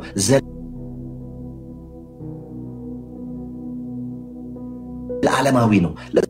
ወደ ውጭ እኛን የማያወጣበት ህይወት ነው። ኢየሱስ ክርስቶስ ጌታ ነው። ወዳጆቼ እግዚአብሔር እኛን ለመውደድ የሚያስገድደው ምንም አይነት ኃይል የለም። እኛን ለመውደድ የሚያስገድደው ምንም አይነት ኃይል የለም። ማለት አይ ዮኒዬን ለዚህ ነው የምወደው፣ ቅዱስን ለዚህ ነው የምወደው ብሎ አይደለም እግዚአብሔር የሚወደን። እግዚአብሔር እኛን እንዲወድ የሚያስገድደው ኃይል የለም። የእግዚአብሔር ፍቅር መሰረቱ የእግዚአብሔር ፍቅር ነው ራሱ። ኦኬ፣ የእግዚአብሔር ፍቅር መሰረቱ ምንድነው? የእግዚአብሔር ፍቅር። የእግዚአብሔር ፍቅር ኢየሱስ ክርስቶስ ጌታ ነው። የእግዚአብሔር ፍቅር ስለተገለጠልን አንሳደብም፣ አንራገብም። የእግዚአብሔር ፍቅር በህይወታችን ላይ ስለተገለጠ በፍጹም ለሰዎች ክፉን በክፉ አንመልስም። አይታ ለዛ ነው እኛ ውስጥ የተገለጠው ህይወት እግዚአብሔር እኛን ወዶ አፍቅሮ የተገለጠበት ህይወት እንጂ እኛ ለእግዚአብሔር ባስቆጠርነው ህይወት አይደለም። ስለዚህ የሆነ ገዳም በእግር እየሄድክ እሾህ ሲወጋ ለእግዚአብሔር ዋጋ ከፈልኩ አትበል። እግዚአብሔር አንተን እንዲወድ እግዚአብሔር አንተን እንዲያፈቅር ያስገደደው የራሱ ፍቅር እንጂ ያንተ መልካም ነገር አይደለም። ሰው የሚወድ ለእርሱ የሚመች ባህሪ ሲኖርን ዮኒ ሊወደኝ የሚችለው ለእርሱ የሚመች ባህሪ ሲኖር፣ እኛ እንኳን በጌታ ስለሆነን ያለ ግራውንድ እንዋደዳለን። ሌላ ሰው ዓለም ላይ ያለ ሰው ባይዘው እኔ ኮሜንት አላይም። እሺ ብዙ የምትደክሙ ሰዎች አላይም። ወይኔ ቅዱስ በጣም በጣም በጣም ኮሜንት ማላይ ሰው ነኝ እና አይድከማችሁ፣ እጃችሁ እንደዚህ ሰንበር በሰንበር እንዳይሆን እና ሰው የሚወድ ማለት ነው ለሰው የሚመች ባህሪ ሲኖር፣ ለሰው የሚመች ባህሪ ሲኖር ሰው ይወዳል። እግዚአብሔር የትኛው የሚመች ባህሪ ኖሮ ነው የወደደ? ኧረ እንትና እኮ ይመቸኛል። ኢቭን ኢፍ ሰው እኮ ክፋቱታል። ወንጌል አማኝ ሆነ ራሱ አንዱን ከአንዱ ለይቶ ነው የሚወደው ሰው ራሱ። አይ እንትና ፓስተር እንትና ይሻለኛል፣ ኧረ ነብይ ጥላ እንትና ይሻለኛል፣ አይ በቃ ፓስተር እንትና ዴቭ ይሻለኛል፣ አይ ፓስተር እንትና ይሻለኛል። አይካል ለይቶ ነው ሰው እንኳን የሚወደው የሚመች ነገር ሲኖር። እግዚአብሔርስ ገና ኃጢአተኞች ሳለን የወደደን። እግዚአብሔር የወደደኝ ጤዛ ልሼ ድንጋይ ተንተርሼ አመድ ነስንሼ ማቅለብሼ ሽምቡራ አንድ እፍኝ ሽምቡራ ለ40 በልቼ 1 ኪሎ ውሃ ለ10 ጠጥቼ ቁልቁለት ወርጄ ተራራ ወጥቼ ዘቢብ ዕጣን ዣንጥላ አስገብቼ አይደለም የወደደኝ። ኃጢአተኛ ሳለሁ ነው የወደደኝ። ኢየሱስ ክርስቶስ ጌታ ነው። ስለዚህ ወንጌል ለብሉይ ኪዳን ሰዎች የተሰጠ ወንጌል ለብዙ ሰዎች ማለት በብሉይ ኪዳን ላይ የተጻፈ የትንቢት ቃል ነበረ። አዲስ ኪዳን ላይ ወንጌል ምንድነው ሲባል የእምነት ቃል። ለእነርሱ የተጻፈ የትንቢት ቃል፣ ለእኛስ የእምነት ቃል ነው። ኢየሱስ ክርስቶስ ጌታ ነው። እስቲ ስለ ሃይማኖትና ስለ ፈሪሳዊነት ትንሽ ልበልና ዮኒ ላስገባ። ስለ ሃይማኖትና ስለ ፈሪሳዊነት ሃይማኖት ታፕታፕ እያደረገ 300 ሺህ ያስገቡት። ሃይማኖት የጌታን ስም ይጠራል፣ ነገር ግን ህይወት የለው። ሃይማኖት የአምልኮ መልክ አለው። በጣም ጥሩ ቀሚሶችን ይለብሳል። በጣም ጥሩ ነጫጭ የሆኑ ቀስ ብሎ ይራመዳል። የዛችው ቀን ነው አመለ ማታ ሌላ ሰው ቅድም ይሆን እንዳል የዛች ቀን ቀስ ብሎ ነው የሚራመደው። ቀስ ብሎ ነው የሚያሸበሽበው። የኢየሱስን ስም ይጠቀማል፣ የጌታን ስም ይጠቀማል፣ ነገር ግን በፍጹም ውስጡ ህይወት የለም። ጭምብል ለብሶ የተቀመጠ ጣዖት ነው ሃይማኖት። ጭምብል ለብሶ የተቀመጠ ምንድነው? ጣዖት ነው። ምን ሃይማኖት? በስራ ጸድቃለሁ ይላል። ልክ መዳን በኢየሱስ ነው ስትል ደደብ ይላል መጥቶ። ምንም ጭምብሉ የተገለጠ ነው። ሃይማኖተኛ በጭምብል ለብሶ የተቀመጠ ጣዖት ነው። በርምስ ሃይማኖት ኢየሱስ አያስፈልግም አይልም። ባይዘው ሃይማኖት ምን አይልም? ኢየሱስ አያስፈልግም አይልም። በደንብ እችን ስሙ። ሃይማኖት ኢየሱስ አያስፈልግም አይልም። ምንድን ነው የሚለው? ኢየሱስ ከሚያስፈልጉ ነገሮች መካከል አንዱ ነው እንጂ አስፈላጊ ነው አይልም።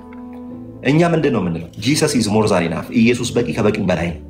ሃይማኖተኛ ምን ይላል? ኢየሱስ ከሚያስፈልጉ ነገሮች መካከል ነው። ከዛስ ሰላምታ ስታቆም ለምሳሌ ክብሩ ይስፋ እናትና ልጁ ስትል ኢየሱስ ከማርያም ጋር አንድ አስፈላጊ ነው ይላል። ከዛ ክብሩ ይስፋ ስትል ለምን? ለምን ዮኒ ሰላም ተቀየርክ ይላል? ለምን አይታል? ደባል ያስቀምጣል። ለምን? ኢየሱስ ብቻውን በቂ ነው ብሎ አያምንም። ኢየሱስ ከሚያስፈልጉ ነገሮች መካከል አንድ ነው። ከማን? ከማርያም ጋር፣ ከጳውሎስ ጋር፣ ከአርሴማ ጋር፣ ከነሱ መካከል አንድ እንጂ በቂና ዋና ብሎ አያስተምርም ሃይማኖት።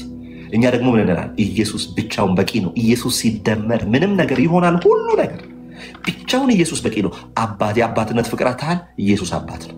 የእናትነት ፍቅር ተነፍጎ ነው ያደግከው፣ ኢየሱስ እናትም ሆኖ ይቀርብልሃል። በፈለግከው ነገር ላይ የፈለግከው ነገር ሆኖ ኢየሱስ ይቀርብልሃል። እኛ የፍቅር ረሃብ የለንም። የፍቅር ረሃባችን በመስቀል ላይ ረክተናል፣ ጠግበናል። እኛ የወዳጅ ችግር የለብንም። ኢየሱስ ወዳጃችን ነው። በኢየሱስ በክርስቶስ ተወደናል፣ ተፈቅረናል፣ ደስ ብሎናል። ልባችን በእርሱ አርፏል። ሃይማኖት ፈሪሳዊነት ነው። ፈሪሳዊነት ምን ማለት ነው? ፈሪሳዊነት በደንብ ስሙ። ይችን 5 ደቂቃ ብቻ ተናግሬ ነው የምጨርሰው። ፈሪሳዊነት ምን ማለት ነው? ከእኔ ውጪ ሌላ ሃይማኖት አያስፈልግም ብሎ የሚያምን፣ ከእኔ ውጪ ሌላው መጤ ነው ብሎ የሚያምን፣ ከእኔ ውጪ እኔ ነኝ አንደኛ። ታውቃላችሁ ኤፌሶን ምዕራፍ 4 ቁጥር 4 ላይ ዋን ፌዝ ዋን ሎርድ ዋን ባፕቲዝም ነው የሚል። አንድ እምነት፣ አንድ ጥምቀት፣ አንድ ጌታ። የእኛ ሀገሮቹ ደግሞ ምንም የማይፈሩና የማያፍሩ ምን ብለው ቀየሩ? አንድ ሃይማኖት፣ አንድ ጌታ፣ አንድ ጥምቀት ብለው ቀየሩ። እኔ የምፈራው 2 ጌታ እንዳይሉ ነበረ፣ እሷንም ጨምረው ማለት ነው። ምን ብሎ ቀየሩ? አንድ ጌታ፣ አንድ ሃይማኖት፣ አንድ ጥምቀት። አይታል? እምነትን ሃይማኖት ብሎ ቀየረ። ፈሪሳዊ ምንድነው? እኔ ነኝ ዋናው፣ ከኔ ውጪ ማንም አያስፈልግም ይላል። መጽሐፍ ምን ይላል? አንድ እምነት፣ አንድ ጥምቀት፣ አንድ ምን ጌታ። እምነቱ ምንድነው? ክርስቶስ ኢየሱስን በማመን የምንድንበት ክርስትና፣ ሌላ ነገር የለም። አሁንም ደግሞ በጣም ወሳኝ ነገር ስሙ። ወሳኝ ነገር ሃይማኖት ትግሉ መዳን ሳይሆን ፈትኖ መጣል ነው። ምን አልኩኝ? ሃይማኖት ትግሉ መዳን ወይም ለመዳን ሳይሆን አንተን ፈትኖ መጣል ነው። አሁን ወንጌል ስናወራ ይሰማል እኮ ቁጭ ብለው። ለመዳን የሚሰማው ለመዳን ይሰማል። ፈሪሳዊው ግን እኛን የሚሰማን ዮኒን የሚሰማን ልክ ከዮኒ አንደበት ስህተት አግኝቶ እሱን ስክሪን አድርጎ ለመጣል አይታል። ፈሪሳዊ ባህሪው ለመዳን አይደለም የሚሰማው፣ ለመጣል ነው የሚሰማው። ዮሐንስ ወንጌል ምዕራፍ 8 ላይ ተመልከቱ። ያችን አመንዝራ ወደፊቱ አመጡ። አመንዝራይቱን ሲያመጡ በሙሴ ሕግ ሊጥሉት መጡ። ዝቅ አለና መሬት ላይ ጻፈ። ኧረ እኔ በእጄ ጽፌ በሰጠሁት ሕግማ እኔን አጥሉኝም፣ እኔ ላይማ ማኑ አታስነኩኝም ብሎ መሬት ላይ ጻፈና ከእናንተ መካከል ኃጢአት የሌለበት አስቀድሞ ይውገራታል።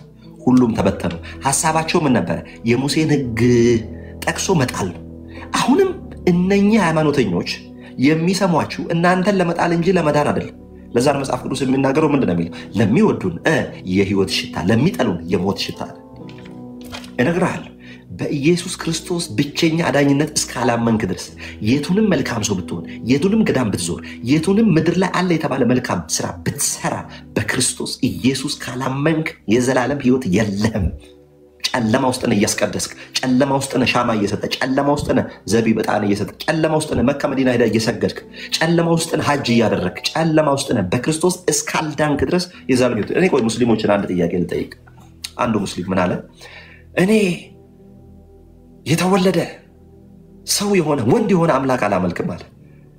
ኦፍኮርስ ኦኬ አልኩና አንድ ጥያቄ ጠየቁት። የኔ ጌታ ወንድም መሆን ይችላል፣ የኔ ጌታ ሰው መሆን ይችላል። የኔ ጌታ ሁሉን ቻይ ስለሆነ ወንድም ሆኖ መጥቶ አድኖኛል። ያንተ አላህ ሰው መሆን ይችላል ስለው አይችልም ማለት። ስለዚህ ያንተ አላህ ሁሉን ቻይ አይደለም። የኔ ጌታ ግን ሁሉን ቻይ ሰው ይሆናል፣ ወንድ ልጅ ሆኖ መጥቶ አድኖናል። ለዛ መጽሐፍ ቅዱስ ሲናገር እግዚአብሔር አለ ወንድ ልጅ ተሰጥቶናል፣ ደግሞም አለቅነት ስልጣን በጫንቃው ላይ ነው። ስለዚህ ኢየሱስ ለምን ሰው ሆነ? እኛን ለማዳን። ለምን? በሰው ነው ኃጢአት የገባው፣ ሰው ሆኖ ደግሞ ያድነናል። ሰው አይደለም ባይዘዌ ኢየሱስ ሰው ብቻ አይደለም፣ ፍጹም ሰው ፍጹም አምላክ ነው። የምናመልከው ወንድ ልጅ አይደለም፣ የምናመልከው ወንድ ልጅ ብቻ አይደለም፣ ፍጹም ሰው ፍጹም አምላክ ይሆናል። ስለዚህ አላህ ወንድ መሆን አይችልም። ለምን? አላህን ከጅብሪልና ከሙሳ ውጭ የሰሙት የለም። አንድም ሙስሊም ጠርተው አላህን ሰምተህ ታውቃለህ ብትል አዎ ይላል። ከየት? ከቁርአን። ቁርአን ራሱ ማን ሰጠ ሲባል አላህ ለጅብሪል መስጠቱን በምን ታረጋግጣል? ሂስቶሪካል ኤቪደንስ አለ? የለውም። ክርስቶስን ከየት ተቀበልክ ብትለኝ እኔ መጽሐፍ ቅዱስ አንብቤ። መጽሐፍ ቅዱስን ማን ሰጠ ስትል እስራኤል ላይ ሄደህ ብትመለከት ኢየሱስ ሞቶ መነሳቱን፣ ኢየሱስ ክርስቶስ የተሰቀለበትን እያንዳንዱ ሂስቶሪካል ኤቪደንስ አለ። ለአንተ ቁርአን ከሰማይ ተወረደ የምትለውን ሲጀመር እኮ ነው የወረደ። እንደዚህ እንዳትጠይቃቸው ማለት ነው። ወረደ ነው የሚለው ከሆነ ቦታ እንዲወረደ ነው የሚለው። ልክ ይሄ መሳቢያ ላይ የሆነ ዕቃ ነበረ እንደወደቀ ማለት ነው። ክርስትና የወረደ አይደለም። የወረደ የሆነ ሰው መጽሐፍ ወርዶልን አለ። ክርስትና ኢየሱስ ወርዶልን፣ ክርስቶስ ራሱ አካል ለብሶ ወርዶልን። ስለዚህ የአንተ አላህ ሰው መሆን አይችልም። የአንተ አላህ ወንድ ልጅ ሆኖ ፍጹም ስጋ ለብሶ መጥቶ ማዳን አይችልም። ለዛ ነው አንተ ወንድ ልጅ አላመልክም የምትል። ሰው አላመልክም፣ እኔ ሰው አታምልክ፣ ነቢያት አታምልክ። የማመልከው ሰው አይደለም፣ ሰው የሆነውን አምላክ የሆነውን ክርስቶስ ኢየሱስ። ስለዚህ ወንጌል የእግዚአብሔር ችሎታ የእግዚአብሔር አቅም የተገለጠበት ነው። እሺ 3 ደቂቃ ይቀረኛል ይሄን ለማጠቃለል። በ3 ደቂቃ ውስጥ ሊጨርስ። በደንብ ስሙ። እውነት ስለሌላቸው የሃይማኖት ቤት እውነት ስለሌላቸው ውሸትን በማድመቅ ነው የሚያምኑት። በደንብ ስሙ። እውነት ስለሌላቸው ውሸትን በማድመቅ ነው የሚያምኑት። በፍጹም እውነት የላቸውም። እውነት ስለሌላቸው ውሸትን በመቀባባት ውሸትን በጣም በመኳል ውሸትን በጣም በማሰማመር ምን የሚያደርጉት ለመቆየት የሚፈልጉት። አውቄ ነው ያረዘምኩት፣ የሆነ እንዲሰማው ስለፈለግኩ ይሄን በደንብ ስሙ። ሃይማኖት እውነት ስለሌለው ውሸትን በማድመቅ ውሸትን ከፍ በማድረግ ምን ያደርጋል? ይናገራል። ኦኬ ይናገራል። ኢየሱስ ክርስቶስ ጌታ ነው አይደል? ይናገራል። ምን ውሸትን አድምቆ ነው የሚናገረው። ለምን? እውነት ስለሌለው። አንድ ሰካራም ከወንጌል አማኝ ነበርኩ የሚል ያልነበረ ሰውዬ ወደ እነርሱ ሲሄድ ተራ የነበረ ሰው እኮ ምን ብሎ ያስዋሻል መሰል? ትልቅ ካቴድራል ላይ የራሱን ቸርች ዘግቶ ለ20 ዓመት ፓስተር የሆነ ይላል። አይተሃል? ለምን? እውነት ስለሌለው ውሸትን በማድመቅ መቆየት ነው የሚፈልገው። እኛ ቤት ውስጥ እምብዛም የማይታወቁ አገልግሎት የሌላቸው 5 ሶላር እንኳን ብትጠይቃቸው የማይመልሱ ሰዎችን አንዱ ሰውዬ ኃጢአት ለመስራት እንዲመቸው እዛ ሐላል ስለሆነ አሪፍ ስለሆነ እዛ ጋር ሲገባ ምን ይላል መሰለህ? ይሄ እንዲሆኑ ቸርች ዘግቶ ለ20 ዓመት በፓስተር አይታ እውነት ስለሌለው አንድን ሰው በመውሰድ ያችን ውሸት ለማድመቅ ይፈልጋል። በደንብ ስሙ። ለምንድን ነው የሚያደምቀው ሲባል ሰይጣን፣ በደንብ ስሙ፣ ሰይጣን በየቀኑ እየዳኑ ያሉ ብዙ ነፍሳትን ሳይሆን የሚነግርህ ወደ እርሱ ጉያ እየገቡ ያሉትን ጥቂት ሰዎች ነው ዜና ነው የሚያራግበው። በየቀኑ እኮ አንተ አሁን ለምሳሌ እኔ እኮ ይገርመኛል። አሁን እዚህ ቤት እኮ ስማቸውንም አልጠራ፣ ምክንያት አይመጥኑም ለአንደበቴ። እዚህ የምናውቃቸው ሰዎች ናቸው። ግብረ ገብ ጥርሱን እንኳን የማይፍቅ ሰው መጥቶ ወንጌል አማኝ ብሎ የሚናገረው። አሁን እነዚህን ያመጡና እነኚህ ጴንጤ ነበሩ ቸርች የነበራቸው መሃል ቦሌ መድኃኔዓለም ላይ አቁመ ስሙን ራሱ ምንም አይመጠነኝም። እንደዚህ አይነት ሰው ያቆምና ምን ይላል መሰለህ? ሃይማኖት ይኸው እንደዚህ ቸርቹን ዘግቶ እንደዚህ ሆኖ ይመጣል ይላል። አይታል?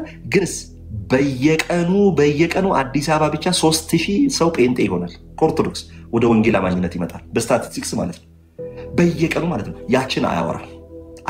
ግንስ 1-2 በወንጌል አማኝ ነበር ያላመነውን እያመጣ ምንድን ነው ይላል መሰለህ? ይሄ ቸርች ዘግቶ ይመጣል ይላል። ሃይማኖት መልኩን አይታል? እውነት ስለሌለው ውሸትን በማድመቅ ውሸትን በማስጮህ ማለት ነው። ኦኬ ውሸትን በማስጮህ ነው የሚያምነው። አምጥተህ ትዝታው ይኸው ዳነ ብትለው፣ ኤርሚ ዳነ ብትለው፣ ዘርፌ ዳነች ብትለው፣ ጥበብ ወርቅዬ መጣ ብትለው፣ እንትና መጣ ብትለው አይሰማህም። ይሄ ሁሉ እልፍ ህዝብ በየቀኑ እኮ ነው ሰው ሚድን ነው። አሁን ሰሞኑን እንኳን በቅርብ ወንድማችን ሳሚ እኛን የሚሳደብ ልጅ ነበር መጥቶ እኛ ቸርች ነው ጌታን የተቀበለው። ጥለይ ጋር እጁን አንስቶ ጌታ ስለሱ አያወራም። ሃይማኖት ስለሱ አያወራም። ስለሚጠፋው ሰው ወደዛ ሲሄድ ምንድነው? ጠፋ እኮ ነው አይደል? ስለዚህ ስለሚጠፋው የሚያወራው እንጂ ስለሚድነው አያወራም። ሃይማኖት መቼም ቢሆን በፍጹም አያወራም። ይኸውልህ 1 ደቂቃ ይቀረኛል። በ1 ደቂቃ ውስጥ ላጠቃልና ዮኒ አንድ ነገር ይናገር። ይኸውልህ በደምብ ስማ።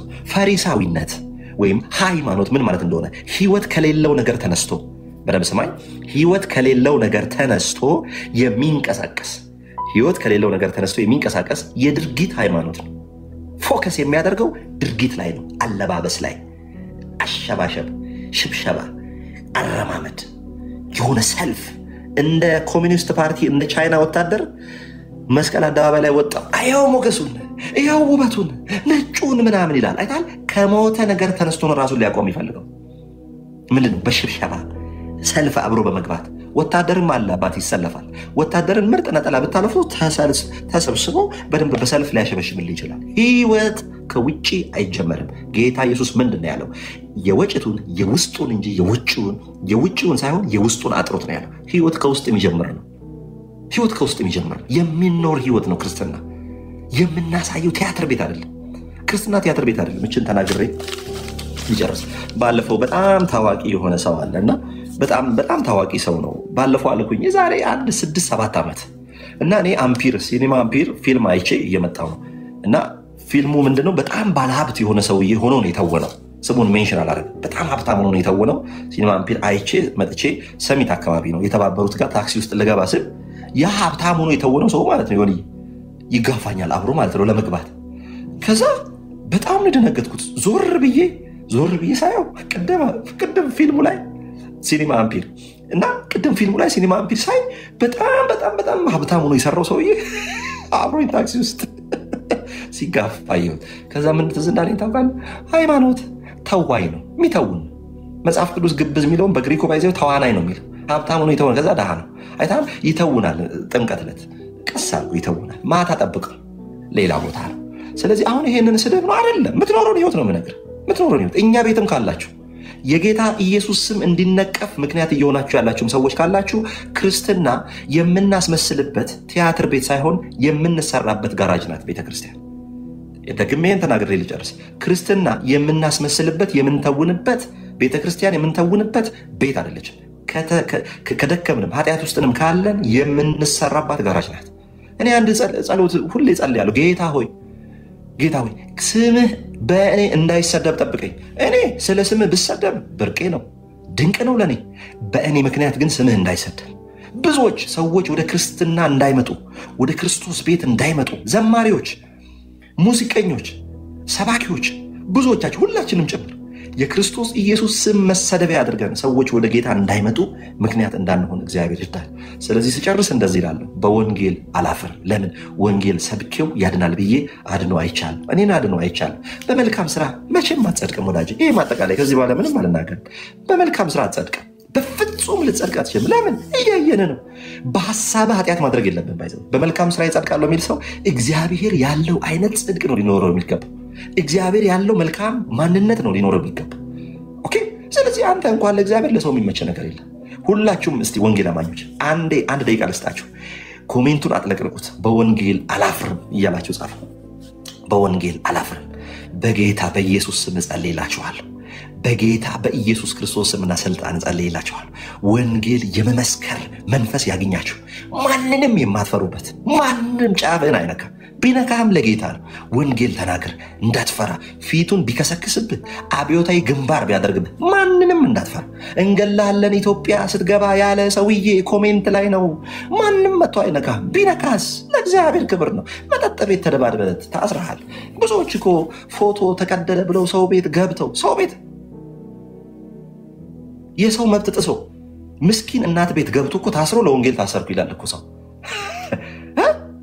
የሆነ ኢትዮጵያ ቡና ከጊዮርጊስ የሆነ እኮ እምነት እኮ ነው። እኔ ምን ግራ እኮ ነው የገባኝ። ብራዘር ማንንም እንዳትፈራ። የመስበክ መንፈስ ያገኝ። እንዳትፈራ ማንንም። የወንጌል እሳት ያገኛችሁ የመመስከር ማንንም እንዳትፈራ። ሀብታም ይሁን ባለስልጣን ይሁን ኢየሱስ ያድናል። መዳን በሌላ በማንም የለም። የሚያድነ ኢየሱስ ነው። የመዳን ቀን አሁን ነው። ብቻችሁን ቤት ሆናችሁ ላላችሁ ሰዎች ጌታን መቀበል ለምትፈልጉ ስማችሁን ሳልጠራ እኔ ይችን አጭር ጸሎት ልጸልይና ዮኒ ይቀጥላል። ዮኒ ካወራ በኋላ እኔ እወጣለሁ። ከዛ ዮኒ በደንብ አድርጎ ይዘግባችኋል። እንደዚህ ብላችሁ ጸልዩ። ድንገት አንድ ነፍስ ዛሬ በተናገርኩት ነገር በጌታ ኢየሱስ ክርስቶስ አምኖ ጌታን መቀበል የሚፈልግ የክርስቶስ ኢየሱስ ብርሃን ያገኘው ሰው ካለ ከኔ ጋር እንዲህ ብሎ ይጸልይ። እግዚአብሔር አባቴ ሆይ በሉ ከኔ ጋር ከነ ኃጢአቴ እንዳልሞት ይህን ወርቃማ ዕድል ስለሰጠኝ አመሰግናለሁ። ልጅ ኢየሱስ ክርስቶስን የህይወቴ አዳኝና ቤዛ ብቸኛ መድኃኒት አድርጌ እቀበላለሁ። ዓለምን፣ ሰይጣንን፣ ጨለማን ሁሉ እክዳለሁ። ኢየሱስ ጌታ እንደሆነ በአፌ መሰክራለሁ። እግዚአብሔር ከሙታን እንዳስነሳው በልቤ አምናለሁ። አንተን በማመን እጸድቃለሁ።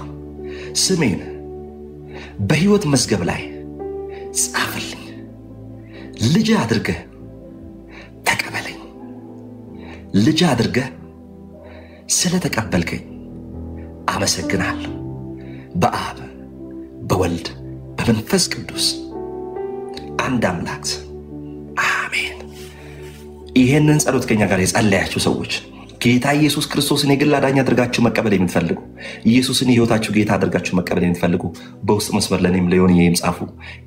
አሁን አፕሊኬሽን ሰርተናል። ሙሉ አፕሊኬሽን ተሰርቷል። የደህንነት ትምህርት ከዚህ በኋላ ከናንተ ጋር በእናንተ ዌብሳይት ላይ ይሄ ምንድነው ዋትስአፕም ቴሌግራምም ልክላችኋለሁ። ደህንነት ትምህርት ሙሉ ሰርተን በአፕ መልክ ተቀምጧል። ያንን ቮይስ ነው 30 ደቂቃ እሱን እየሰማችሁ የደህንነት ትምህርት መማር ትችላላችሁ። ጌታ ኢየሱስ ይባርካችሁ። ስለሰማችሁ ዮኒም ደግሞ እድል ስለሰጠኝ ሁሌም አክብረ እድል ስለምሰጠኝ አመሰግናለሁ። ክብር ለኢየሱስ ይሁን።